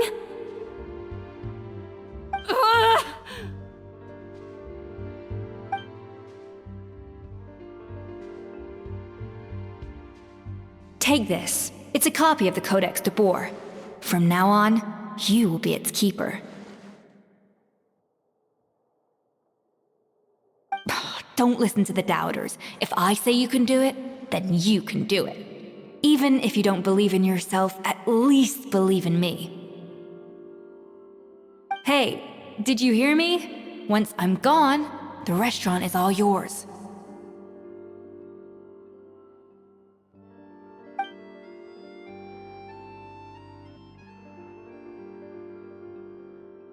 All this time, I've been blaming other people, but maybe I'm the problem.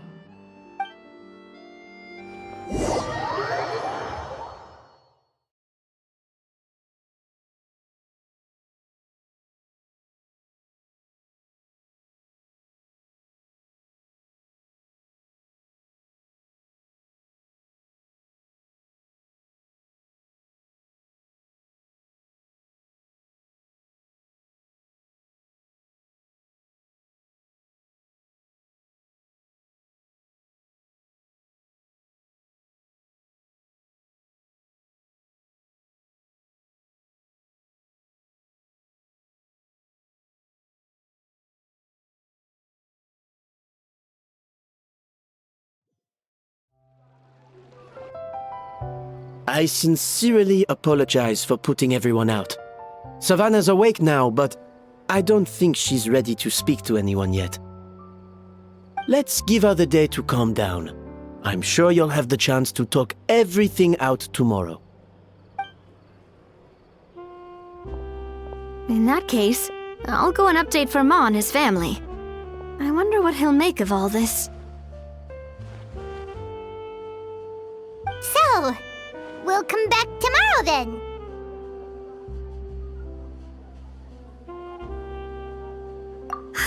That was a long day. I think I've earned myself a sweet treat when I get back home. Oh, nice! Macarons? Or are you gonna switch it up this time?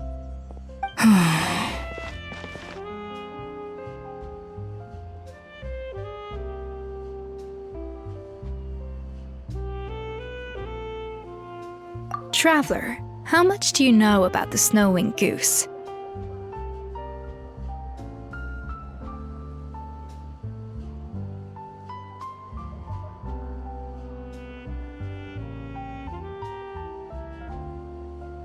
Every year, they migrate long distances in search of a suitable home. There's always one goose at the front whose job is to lead the flock. Fontaine poets often use the image of that goose to explore the ideas about leadership and genius. They usually imagine someone who's a cut above the rest, a model of perfection. But what those poets don't know is that during a migration, the lead goose is always changing. Once the lead goose shows signs of fatigue, it retreats to the back of the flock and allows another goose to take its place. So the truth is that leadership, with all the responsibilities and pressures that come with it, it's something that everyone takes turns at. But we humans completely miss that fact when we project our own ideas about social hierarchies onto them.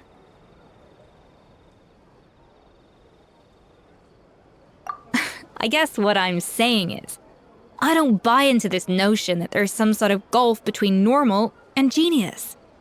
Cooking is a science, not magic. Given the same ingredients, same recipe, and same environment, I see no reason why two different people shouldn't be able to create the exact same dish. Of course, some people have a more sensitive palate than others, and some people are just born bolder or more conscientious. But these are all variables that can be accounted for with time and practice. I'd have no reason to expect so much from others if I believed that perfection can only come from the hands of a genius. The only reason I hold people to high standards is because, well, I believe they're capable of greatness.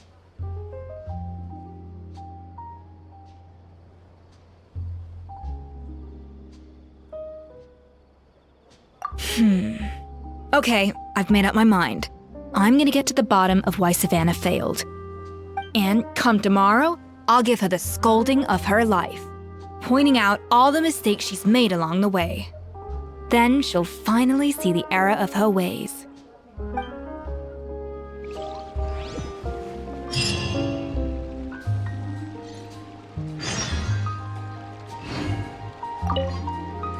Thank you for your words of encouragement. I'm gonna head to the Hotel Debord and spend the night investigating. I guess I'll see you tomorrow. Genius? Calling someone a genius is just another way of saying I'm too lazy to figure out how I need to improve. It's a defeatist attitude and I won't stand for it.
Why are we here so early? Our meeting with Vanigem isn't for a while.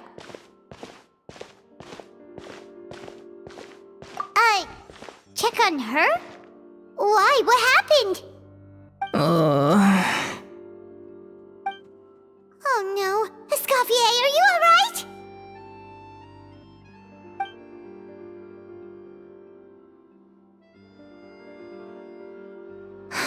I'm fine. Just need to get some more coffee in me. Huh? What happened to my coffee? Did I really drink it all? Alright. Thanks. I appreciate it. Well, there's cooking facilities here. Or we could just grab a cup of coffee from Cafe Lutece, but either way, hurry! Hello! What can I get for you? Sure thing. We're here to go.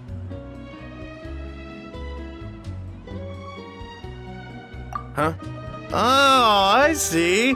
First cup of the season. Yeah, I get it. Young people these days do love their little surprises.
If you want to feel one.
Coffee. Need coffee.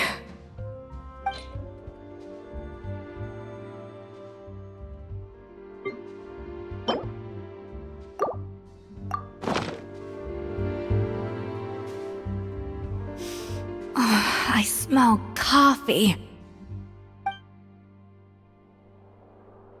I feel much better now.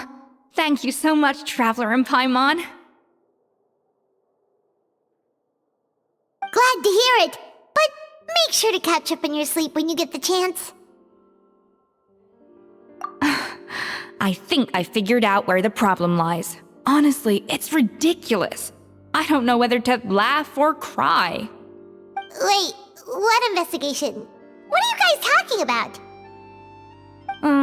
I'll save it for when everyone else gets here. It's so stupidly small, I can't believe it's caused so much drama.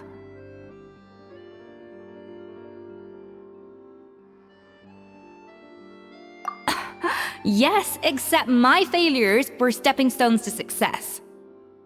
Escoffier! Have you seen Savannah? Huh? No, not since yesterday. Why? What's wrong?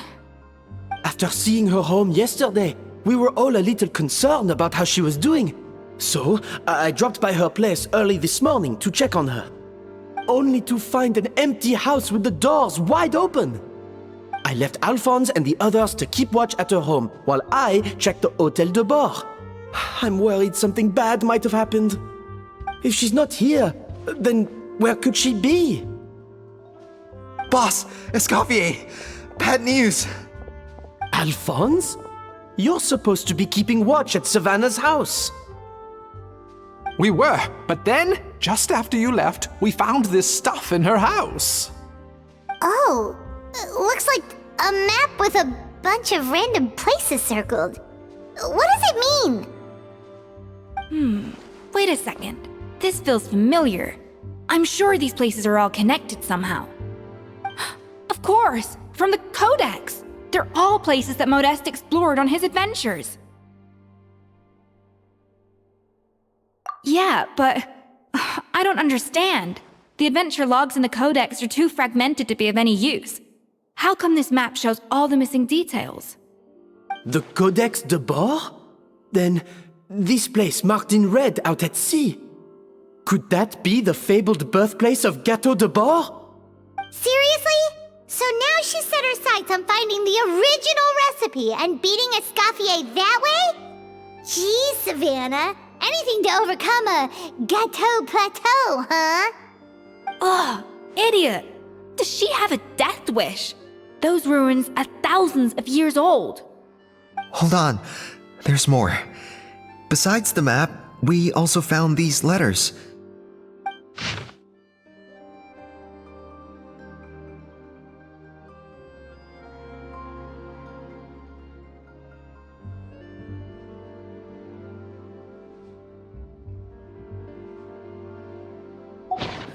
It was you. You let the Lumaline through, didn't you? It sounds like a threat letter. Does this mean that Savannah was responsible for the safety incident? And not Monica after all? Retrieve the Codex by any means necessary. So the cooking contest and the cheating. Someone else was behind her pulling the strings? She's keeping the true recipe to herself. Ugh, this is all such a mess. Paimon needs a second to process this. First, we thought that Savannah forced Monica to cheat in the cooking contest. But now, it turns out that someone else forced Savannah to force Monica to cheat?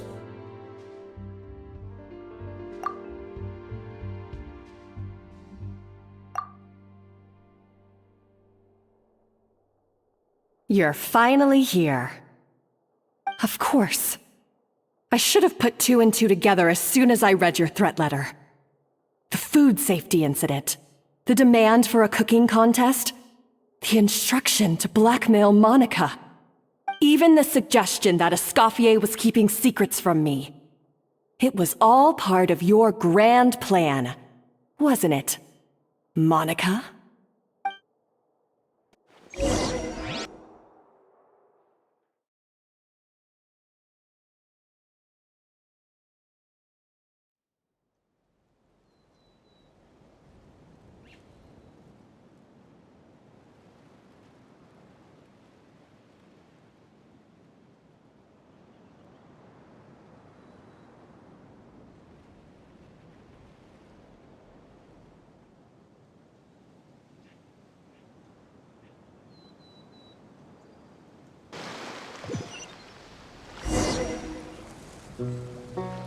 should be getting close to the spot marked on the map. Of all the stupid things she's done, this really takes the cake. The moment we find her, I'm gonna curse the living daylights out of her.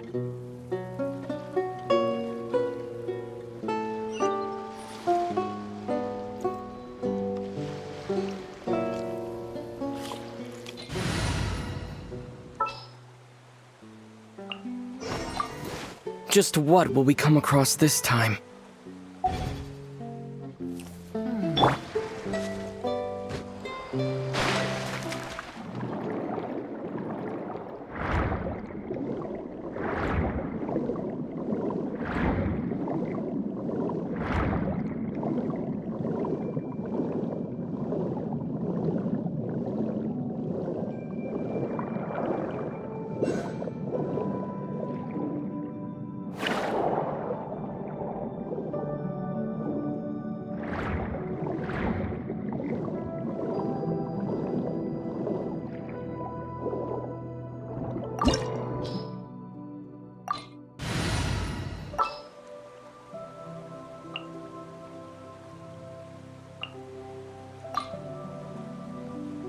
Chivalry will never die.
This place looks like an underwater restaurant, doesn't it?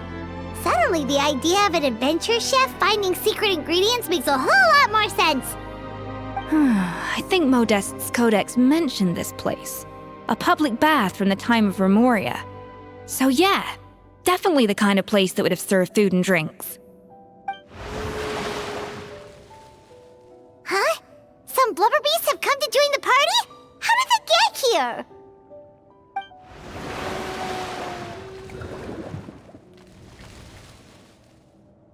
Aw, they ran off!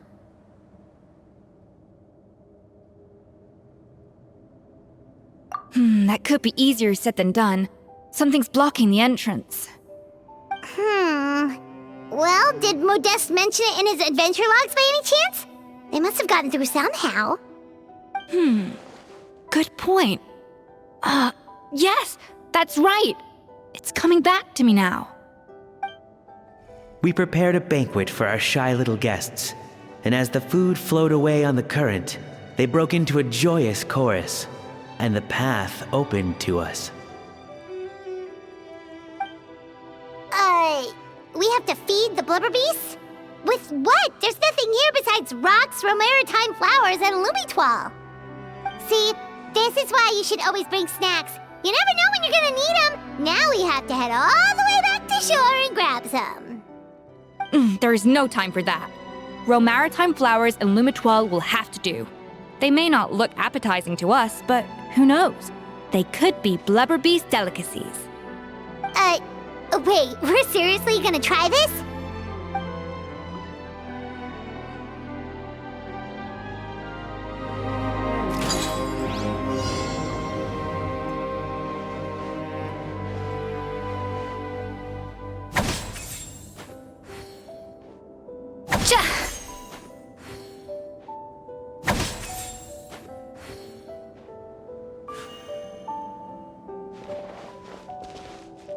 A dash of rum!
Beasts or not, are we sure this stuff is edible? Trust me, they'll love it. Oh, good question. If we try to put them in the pool, we'll probably just scare them off again, and who knows how long they'll be gone. Yes, we can't afford to wait for them to double back. What was it that Modeste said again? Something about the food flowing away on the current.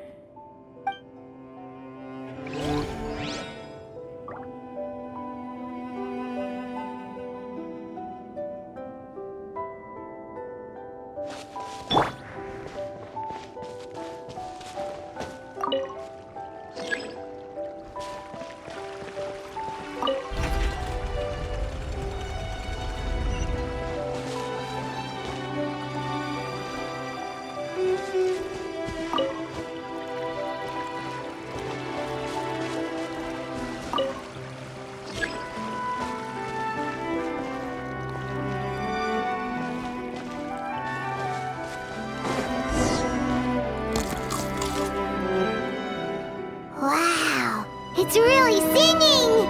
It must taste better than Paimon thought!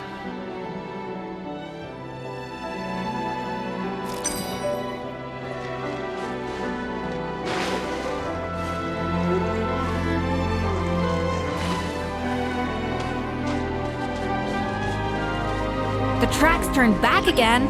Ugh, so annoying.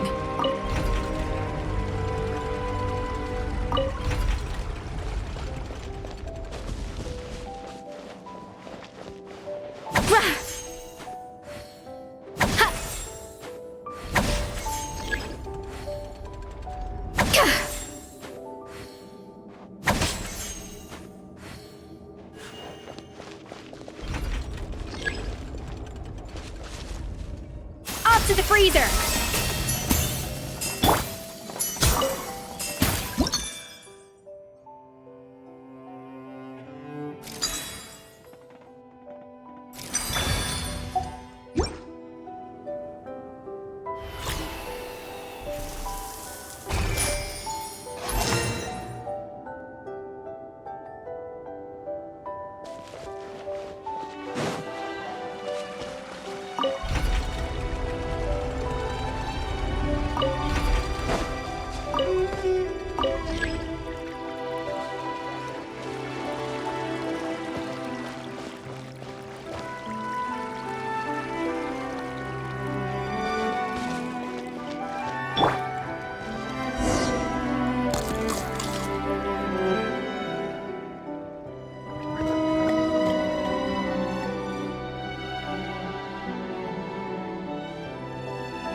Hey, it's open!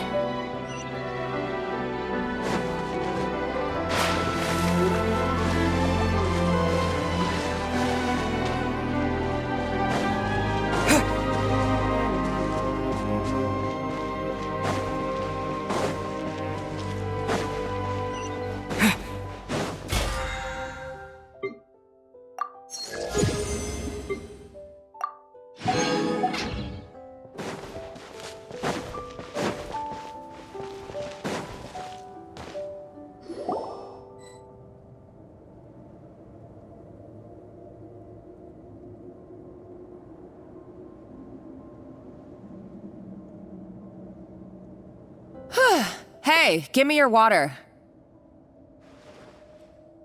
Here.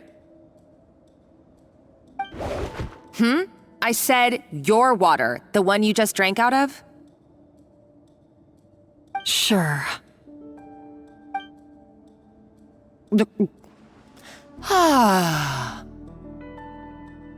All those years slaving away under Escoffier, and then you. Today, it's finally paying off. Not only have I found the ruin that Savelli kept hidden, but I also get to boss you around like my little lapdog. Hey, go scout ahead for me. If we need to do any more blast tunneling, I want to know where to lay the explosives. Did you not hear me? Get going. Why don't you do it yourself? Oh, when did you learn to fight back? You're always so compliant when I give you instructions by letter. That's because you threatened to expose me for the Lumiline incident. I swear, if I'd known what you were planning, I'd never have... Ha! Don't be so self-righteous. Admit it, you've always been jealous of Escoffier. That's why you lapped up everything I told you. You were terrified of her finding out about your part in the Lumiline incident, and you resented the way her reputation hung over you. So you jumped at the chance to convince yourself that she was the villain, that she deliberately hid her secret recipes from you just to hold you back. It was the only excuse you needed to justify getting back at her. First, idolization, then jealousy, suspicion, and self-deception. That's what this comes down to. It was the same story with Savelli and my ancestor. He offered Modeste his friendship only to murder him out of vanity. He promised to explore the world with him, only to later destroy all records of their adventures. It's a miracle I even found this place. You have no idea the countless hours I spent piecing it all together. So you see, you're no better than Savelli. If you can't beat him, betray him, right? I am no Savelli, nor will I ever be. Oh, put a lid on it. You really think you can absolve yourself of your vindictive and jealous behavior now? Just because you finally realize that Escoffier never kept any secrets from you? You didn't show any remorse when she left, or in the cooking contest. Why start now? You have no right to redemption. You're right. I don't deserve her forgiveness. But I am done being bullied into submission by you! Ooh, feisty. But you should watch your tone. Talking to me like that could get you in big trouble. I somehow doubt that. Since I poisoned both our water bottles. What? Ever since I learned the truth, I've been biding my time, waiting for this moment. You've played me like a fiddle for so long, and now this is payback! But you drank it too! It's what we both deserve. This is the price we must pay for betraying Escoffier. You'll die here with me, Monica! You.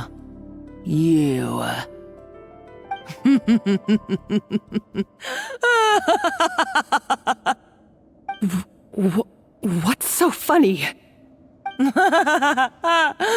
Oh, you're too much. I thought I'd play along for a bit just to amuse myself. You gave a very rousing performance. I saw your dumb plan a mile off. There's no poison in these bottles, just clean, fresh water. No. Revenge is a dish best served cold, you know? Did you really think your half-baked plot would fool me? You're a lousy chef, and you make a lousy villain, too. A complete waste of space. No wonder you never amounted to anything. Everything I ever did was a failure. And now, I failed again, for the last time. Hey, why don't you try your hand at being a comedian in your next life? You got a good laugh out of me. But now the show's over. You should have just done like I asked, Savannah. All I wanted you to do was scout the ruins for me. But you had your chance, and now it's time to say goodbye. Stop right there! Let her go, Monica! We've got you surrounded! Escoffier? Ugh, looks like I'll have to keep you around for a little longer. You can't! Stay back if you want her alive! Escoffier and the Traveler. I can't take you both on in combat, but if you so much as flinch, I can end Savannah's life in a heartbeat. Monica, what are you hoping to achieve by this? You're about to commit murder, and for what? A recipe? A recipe? You chefs are all blinded by your myopic focus on kitchen affairs. Well, some of us actually have bigger fish to fry. Modeste had a secret. The truth behind his so-called genius, the je ne sais quoi factor in his Hotel Debord, and it's right here in these ruins. Are you serious? You're here because of a Hotel Debord obsession? You've gone completely mad! I couldn't care less about the cake itself. No, the real treasure is the secret ingredient that Modeste sourced from these ruins. He and Savelli were fools. A priceless treasure of Remoria in the palms of their hands, and they thought, ooh, this would go great in our cake mix. We're talking about a powerful stimulant that also sharpens the senses. That's no cooking ingredient. It's a groundbreaking drug. That's right, I've done my research. It was a drug that Remoria developed for their war machine. I could make a killing by selling it to the treasure hoarders or the Fatui. Will you listen to yourself? You're completely delusional. My eyes are wide open. Just wait till I get my hands on this treasure. You'll see what a fool you've been.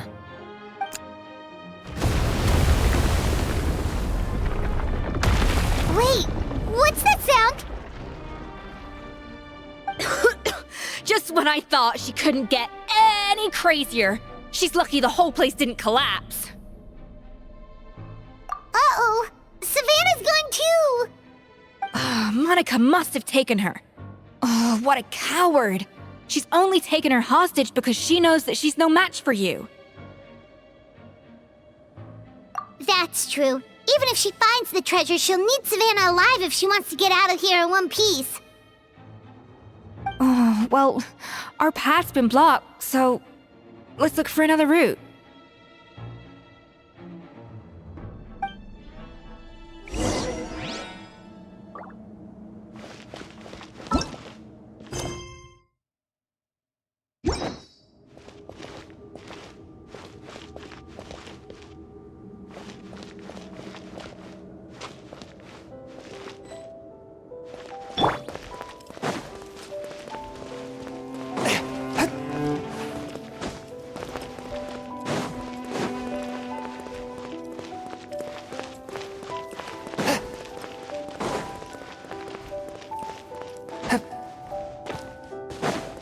The water looks pretty deep here. Maybe it leads somewhere.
They were probably awakened by the explosion just now.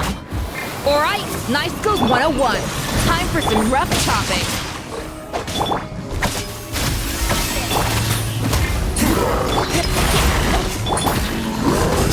From whence you came! Time to clean up.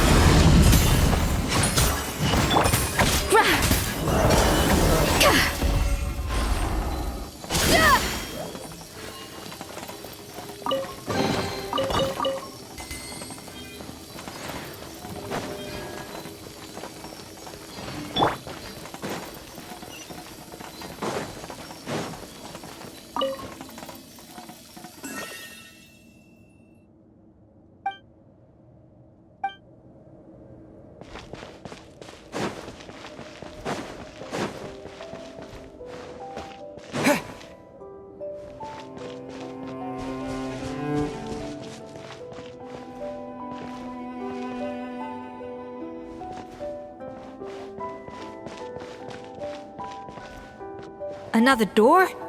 Guess we need to prepare another feast for our guests.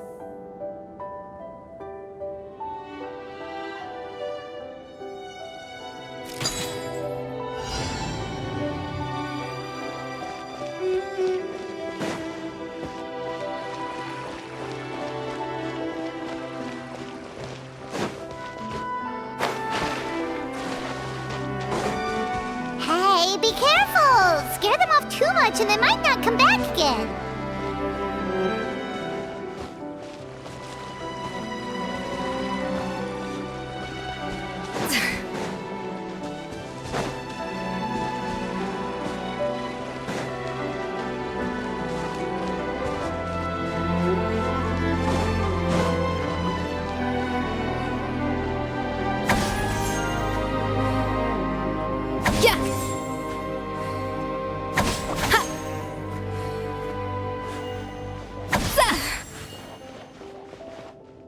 A little amuse-bouche! Yeah!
It seems to really like the texture of Rome maritime flowers.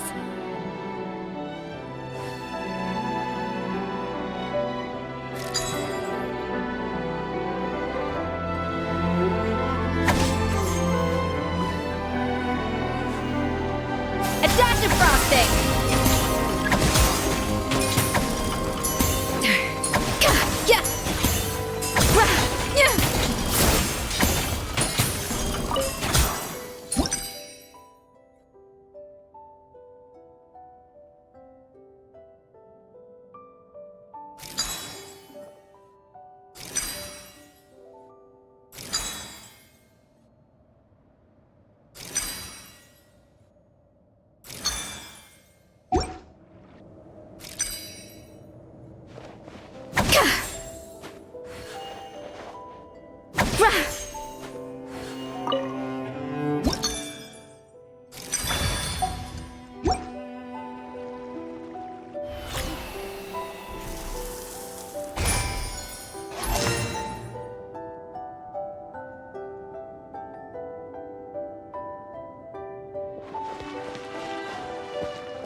Forth, my blade! Leave it all to me. Let me weave you a verse. A little elusive! Disappear!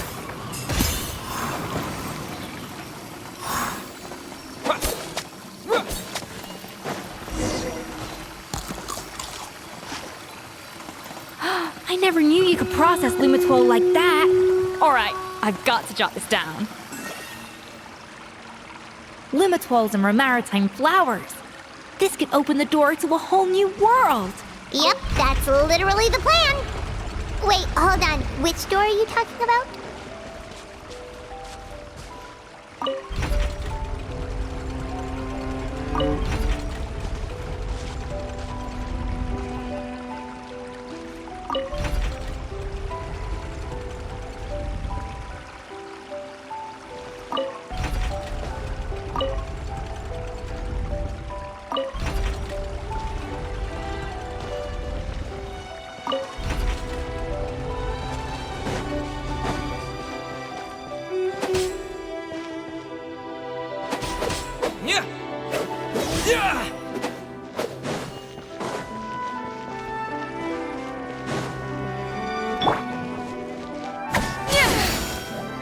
No recipe, no problem.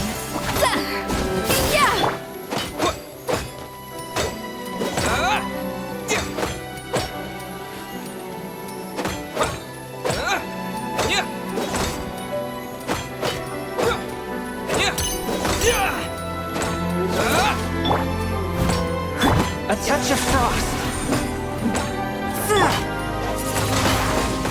Wind blade.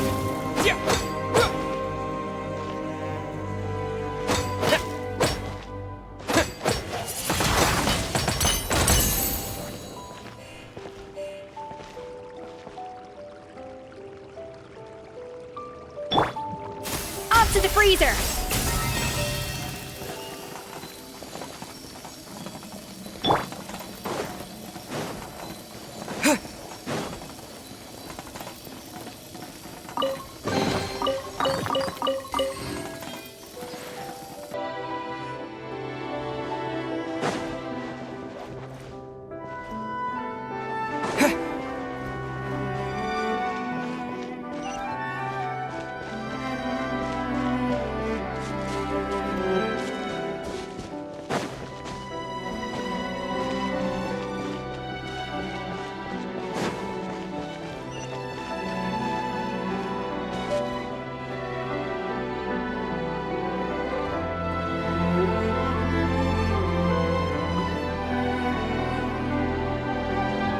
strange. These don't look Romorian to me. More like last century Fontaine.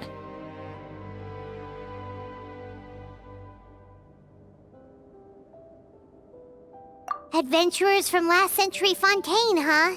Oh, Modeste and Savelli, do you think they camped here? By the looks of it, this was a one-person camp. They adventured together, but maybe one of them came back alone at a later date.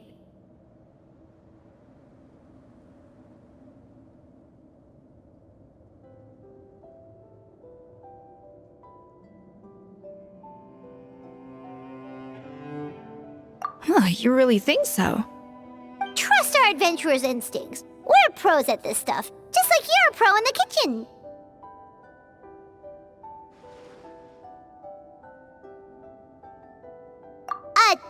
Okay, well, the Traveler has more adventuring experience overall, but Paimon's definitely a pro rummager from all those treasure chests.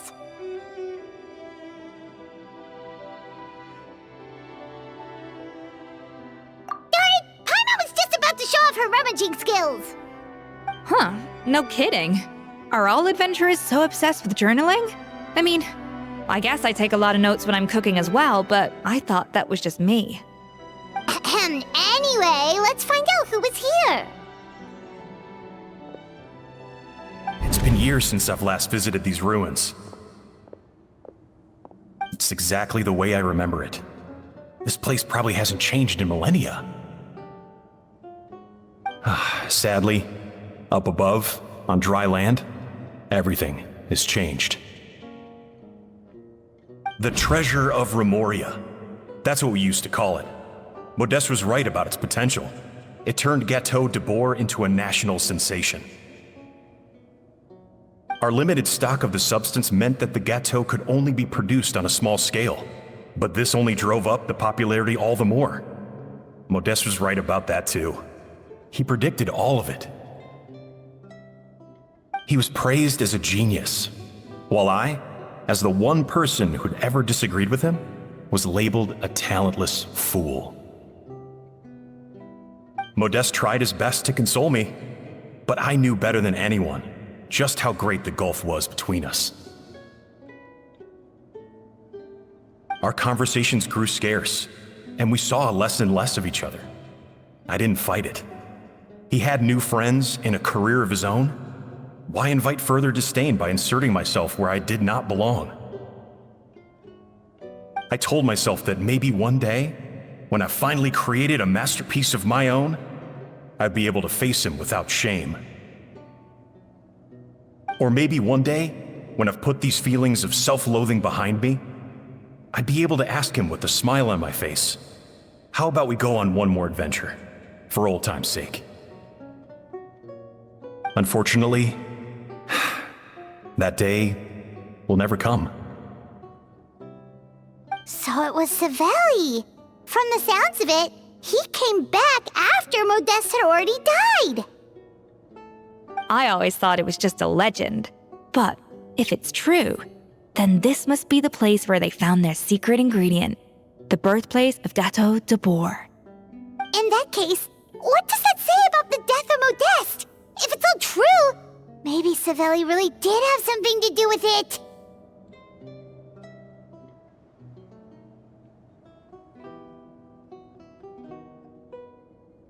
The taste of Hotel Debord has changed. Modeste was convinced of this, even though everyone swore they couldn't tell. Being the perfectionist that he was, he refused to accept even the slightest flaw in his work. He stopped all sales of the product, locked himself away in the kitchen, and worked day and night, vowing to find out where he had gone wrong. But as he baked and taste tested over and over again, he found he only strayed further and further from the original taste. It was only when he was sipping on coffee one day and realized he could not taste the bitterness that the truth finally dawned on him. What had changed was not the gâteau, but his sense of taste. The treasure of Remoria stimulates the senses, taste included, and invigorates the spirit. In the short term, it offers people the ultimate gourmet experience, but in the long term, it dulls their senses entirely. In hindsight, it made perfect sense. After all, why would a culture that sought liberation from the constraints of their bodies care for the loss of their senses? But we realized it too late. We were just too late. Over the course of his many culinary experiments, Modeste exhausted the remaining supply of the treasure of Remoria. He consumed it all himself. The finest culinary talent of his generation now faced a future in which he would never be able to taste anything ever again. Finally, in despair, he took his own life. And because we had become estranged, I could not be there to stop him, to offer some words of comfort, or even to say goodbye. Yet despite everything, he sent me his final letter. The treasure of Remoria? Guess Monica was really onto something. It really was a kind of drug. So, Modeste chose to end his own life. Then, why all the rumors that Savelli murdered him? Also, neither the Codex nor any other contemporary records make any mention of the treasure of Remoria. It's almost as if someone deliberately erased it from history. Modeste told me everything in his final letter. His was a tale of how even a genius could fail, and how much more devastating it is when it happens. Did he hope I would gain some personal catharsis from knowing the truth? Or maybe he wished for me to warn the public about the dangers of Hotel Debord, proving that I had been right all along.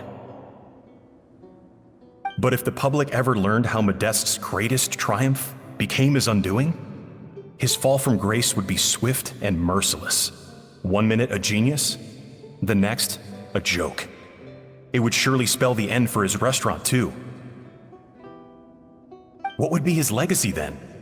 How would future generations view everything we built together? I fear the scorn I have faced these last years would pale in comparison to the scorn shown to him by the history books.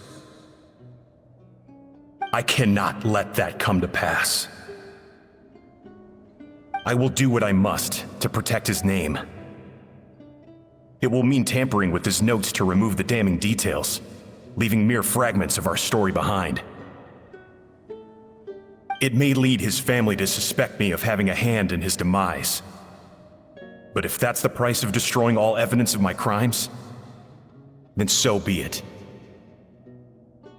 I would rather the world believe a tale of genius and jealousy than see his reputation in tatters. The final loose end is the evidence here, at the bottom of the sea.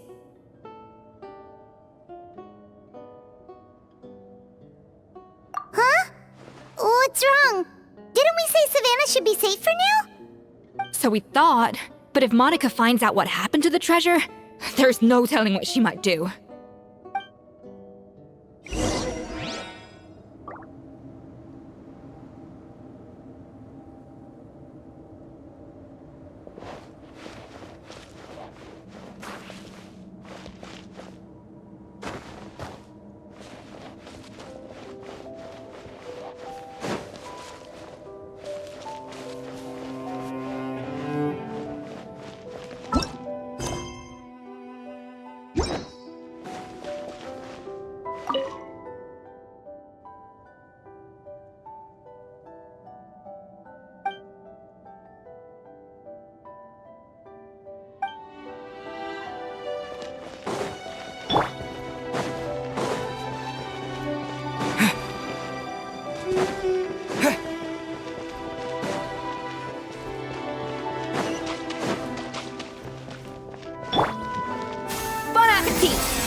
rain outlines your fate.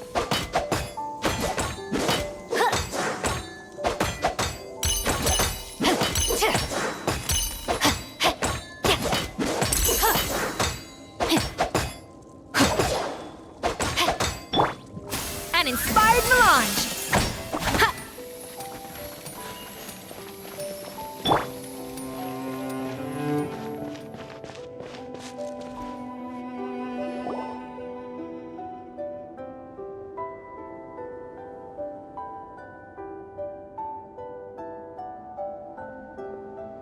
The treasure of Remoria. I have found you at last. Savelli, you tried your best to bury the truth, but you underestimated the children of Modeste. Some fragments of his diary escaped your clutches, and we have held on to them for generations. But I have to thank you too, Savannah. Without your help retrieving the codex, and with it the last piece of the puzzle, I may never have found this place. But now, finally, the secret to Remoria's military might is within my grasp. The treasure of Remoria is mine! Oh. It's empty. It's empty? Monica? Oh, we were seconds too late. Escoffier? What's the deal with that jar? Savelli's final act! He wanted to conceal the secret of the treasure forevermore and make sure it would never harm anyone again. So he came here after his friend's death and destroyed every last shred that remained.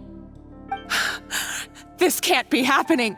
All the years I spent piecing together the truth, all my painstaking planning, all that for an empty jar? Monica, don't do anything stupid. This ruin is more dangerous than you realize. Oh, shut your pie hole! Praise be to Lord Remus.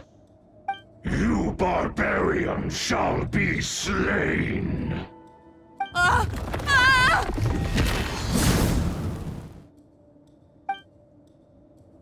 She's a nutcase!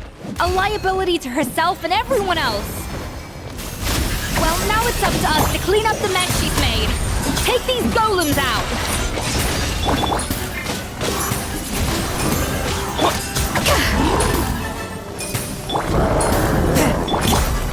As a good knight should.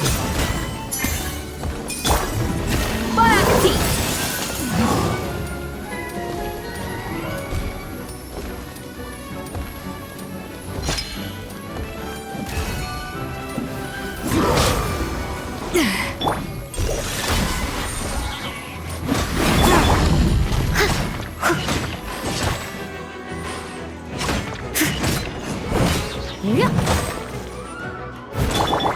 With the wind!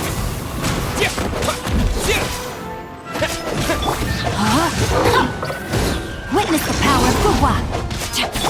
Forth, my blade! As a dutiful mate.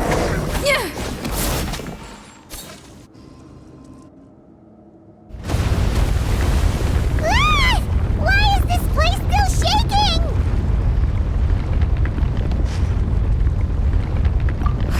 Either way, it's all her fault. Enough chit-chat. Let's get out of here, Traveler Escoffier, come on! Okay, I'm coming. Oh, no you don't. If I can't get what I want, neither will any of you.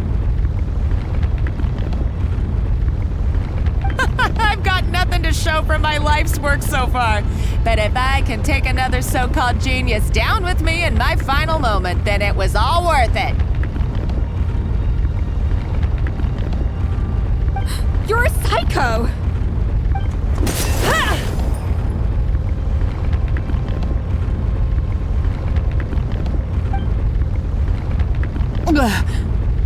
Savannah? When did you wake up?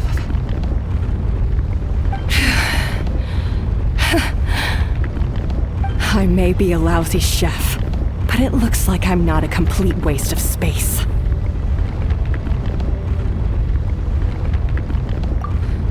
Traveler? Okay, let's go!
Escoffier! Savannah! Traveler! And Paimon! Venajem, what are you all doing here? What did you expect us to do? Stay at the restaurant and sit on our merry derrieres? While the Traveler and Escoffier were out here risking their lives? We had to do something, even though that something ended up being, well, waiting for you here instead. I don't deserve any of you. And I certainly don't deserve to be your head chef. It was my fault Escoffier had to leave. Then I couldn't live up to her standards. I acted like a tyrant in the kitchen. And now I almost got myself killed. Come back, Escoffier. Come and be our head chef again. I'll never be able to replace you. Okay, so everything I said to you the day I left, it just went in one ear and out the other? Huh? Sorry, I was kinda in my own head at the time. All I could think about was the Lumiline situation. What was it you said again? Forget it. It doesn't matter. Anyway, I didn't leave this job because of you. And you're not nearly as awful a chef as you think. If you were that bad, why would all your staff show up here for you? Escoffier's right. Sure, you nitpick our work and get us to do things over a lot. But when it comes down to it, you're the one who's always doing whatever it takes to make sure the customers get served on time, every time. Things were pretty rough after Escoffier left, and Savannah's the only reason we've been able to make it through. Our customers know that Escoffier doesn't work for us anymore. But the fact is, they keep coming back. If that's not an endorsement of your work, I don't know what is. At the end of the day, we're all human, and we all make mistakes. All we can do is recognize where we get it wrong and do our best to improve. That's all that's humanly possible. No, I get what you're saying, but what I did to Paimon and to Escoffier, it's unforgivable. Well, about that, there's someone else here to see you, Chef. It's been a while, Chef Savannah. Paimon? I'm so sorry. I put far too much pressure on you, and the way I stubbornly refused to go and see you after you fell ill. There's no excuse. But I'm too late, aren't I? The damage is done. I heard that you can't even hold a kitchen knife anymore. Actually, I think I'm going to be just fine. Huh? We thought Firmin's problem was purely psychological in nature. But after the threat letter came to light, it got Firmin thinking. And then he remembered the tea that Monica used to give him every night. And as it turns out, she was lacing it with Lumiline the whole time. No way! Doesn't that cause nerve damage? It can. High doses pose a risk of serious nervous and sensory complications. But if you calculate the dosage carefully, you can control the extent of its effects. A small dose might simply make a person more emotional, whether that means more fragile or more hot-tempered. No wonder it seemed like you'd lost your edge. I asked my friends at the Fontaine Research Institute about it. They said that with the low dose I was taking, the risks are pretty small. They also fixed me up with some meds and said I should recover in no time. Well, that's what happens when you give someone a little bit of hope to cling on to. There's more. We believe that Firma was likely not Monica's only victim. You mean she poisoned me too? Oh, so that's why Savannah's been so irritable this whole time! Let's not be too quick to blame everything on the Lumiline. That stuff can only amplify what's already there. So tasty food will seem like the most delicious thing in the world, while food you don't particularly care for will become utterly revolting. So you better make sure you reflect on your behavior and apologize to every single person you've wronged. I will. I'm sorry. There's still one question that's really bugging me. Why is it that no matter what I do, my Gâteau Debord never tastes the same as yours? Is it just... is it because you're a genius and I'm not? It's because the heating element in your oven is broken, you silly goose. What? Huh?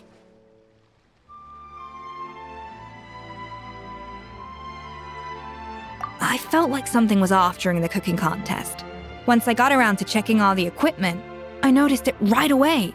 There was a half-degree discrepancy between the temperature setting and the actual temperature. All the ovens in the whole kitchen had the same problem, which confused me at the time, but by this point, it's pretty obvious that Monica must have tampered with them. I would have figured it out the day of the bake-off, since the issue affected both our teams. But of course, Monica sabotaged mine so that could never happen. No. I spent so long trying to find out where I was going wrong, and then you pinpoint the problem in just one night? It all comes back to one simple, undeniable truth. You're a genius, and I'm just plain old Savannah.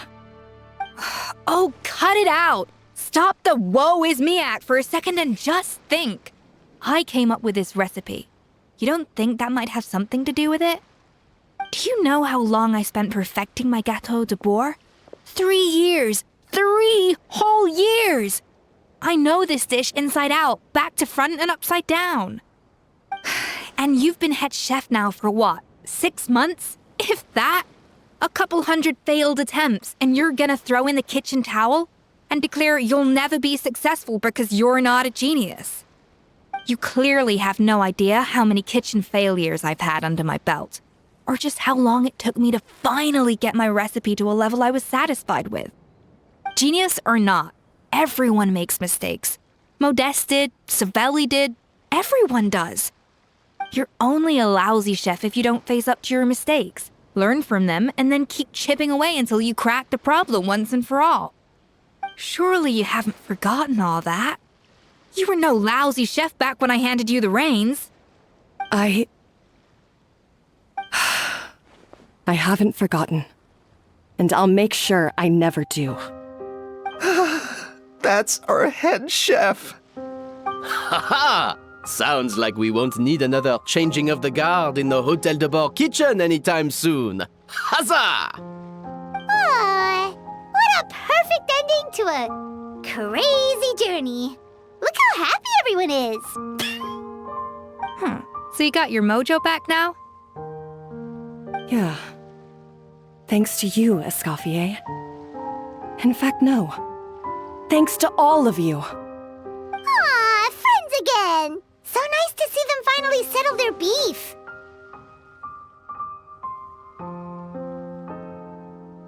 Good. So now that's out of the way. It's time for payback. You cheated in our last bake-off, and I demand a rematch right now. Huh? But that was mostly Monica's fault, wasn't it? Right. And also, does it have to be right now? Savannah's only just got her mojo back, and you barely escaped from a death trap. No excuses. This is a cooking contest between two top chefs, and nothing will stand in its way. So grab your spatula and get ready, because this rematch is happening today, right now, this instant. Hey, so, this whole time you were salty about losing? The second cooking contest commences now! This time, no more games, and no holding back!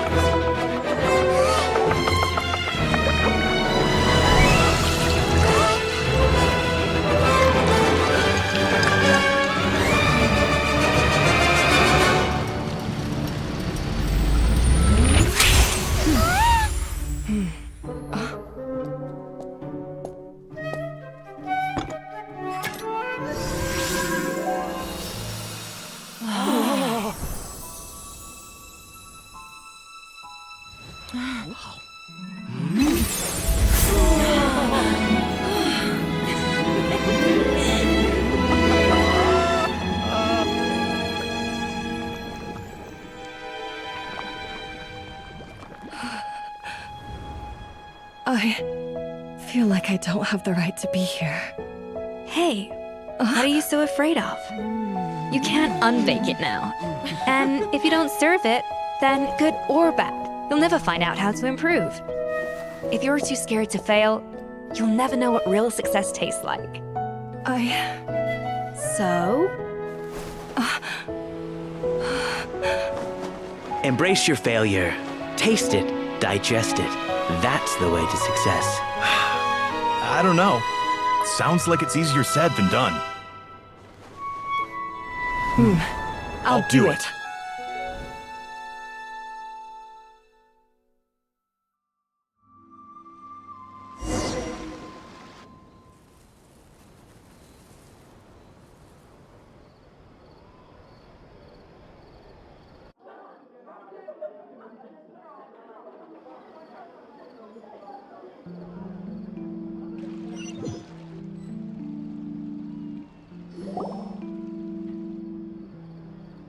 The results are in! A landslide victory for Escoffier! Quite rightly, too. Piece of cake.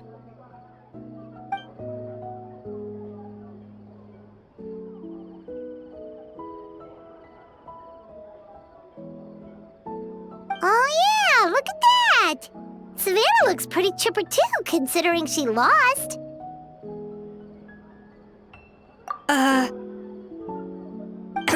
Now, where were we? Yes.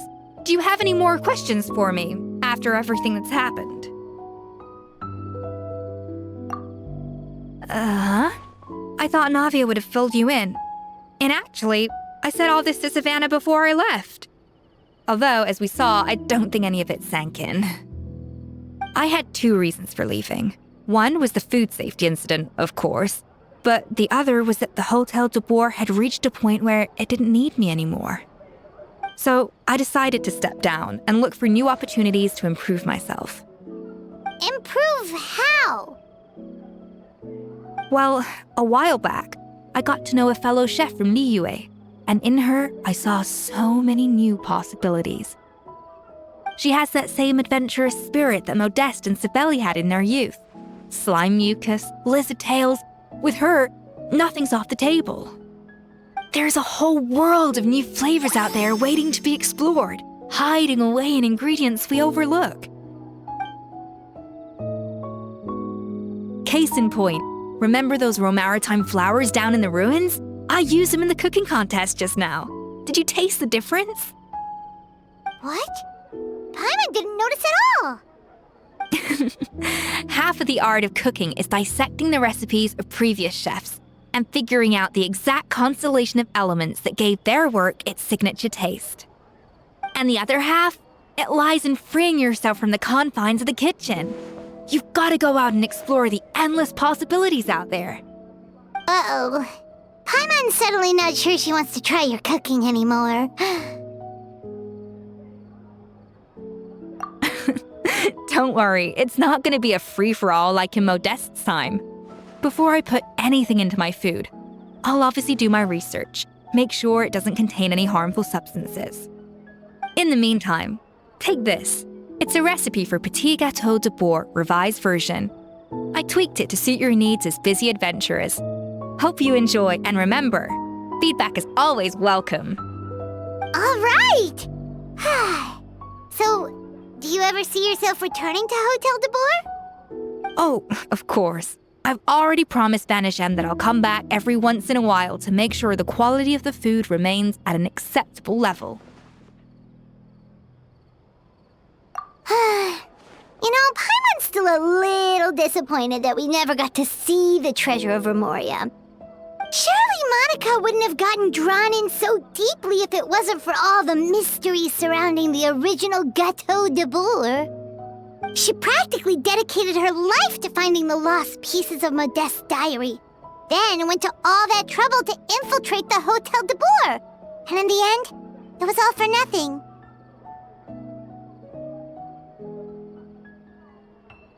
Since you mentioned the treasure, between Modeste's writings and what we saw in those ruins, I think I may have figured out the truth. The so-called treasure of Remoria was most likely a substance that the Remorians extracted from lumitoiles, better known to us as lumiline. Huh?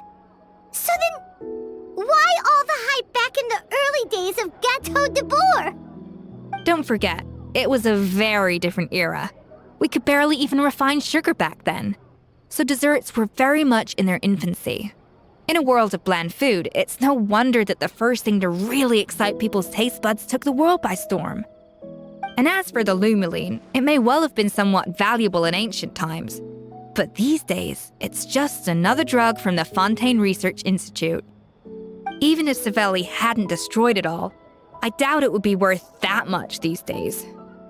So after all that, there was nothing in those ruins but worthless junk. Feels strange to say it, but Paimon almost feels sorry for Monica. She sacrificed it all only to get nothing in return.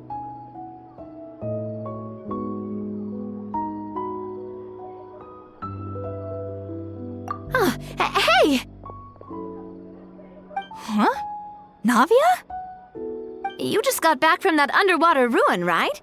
Well, check it out. They ran a special issue.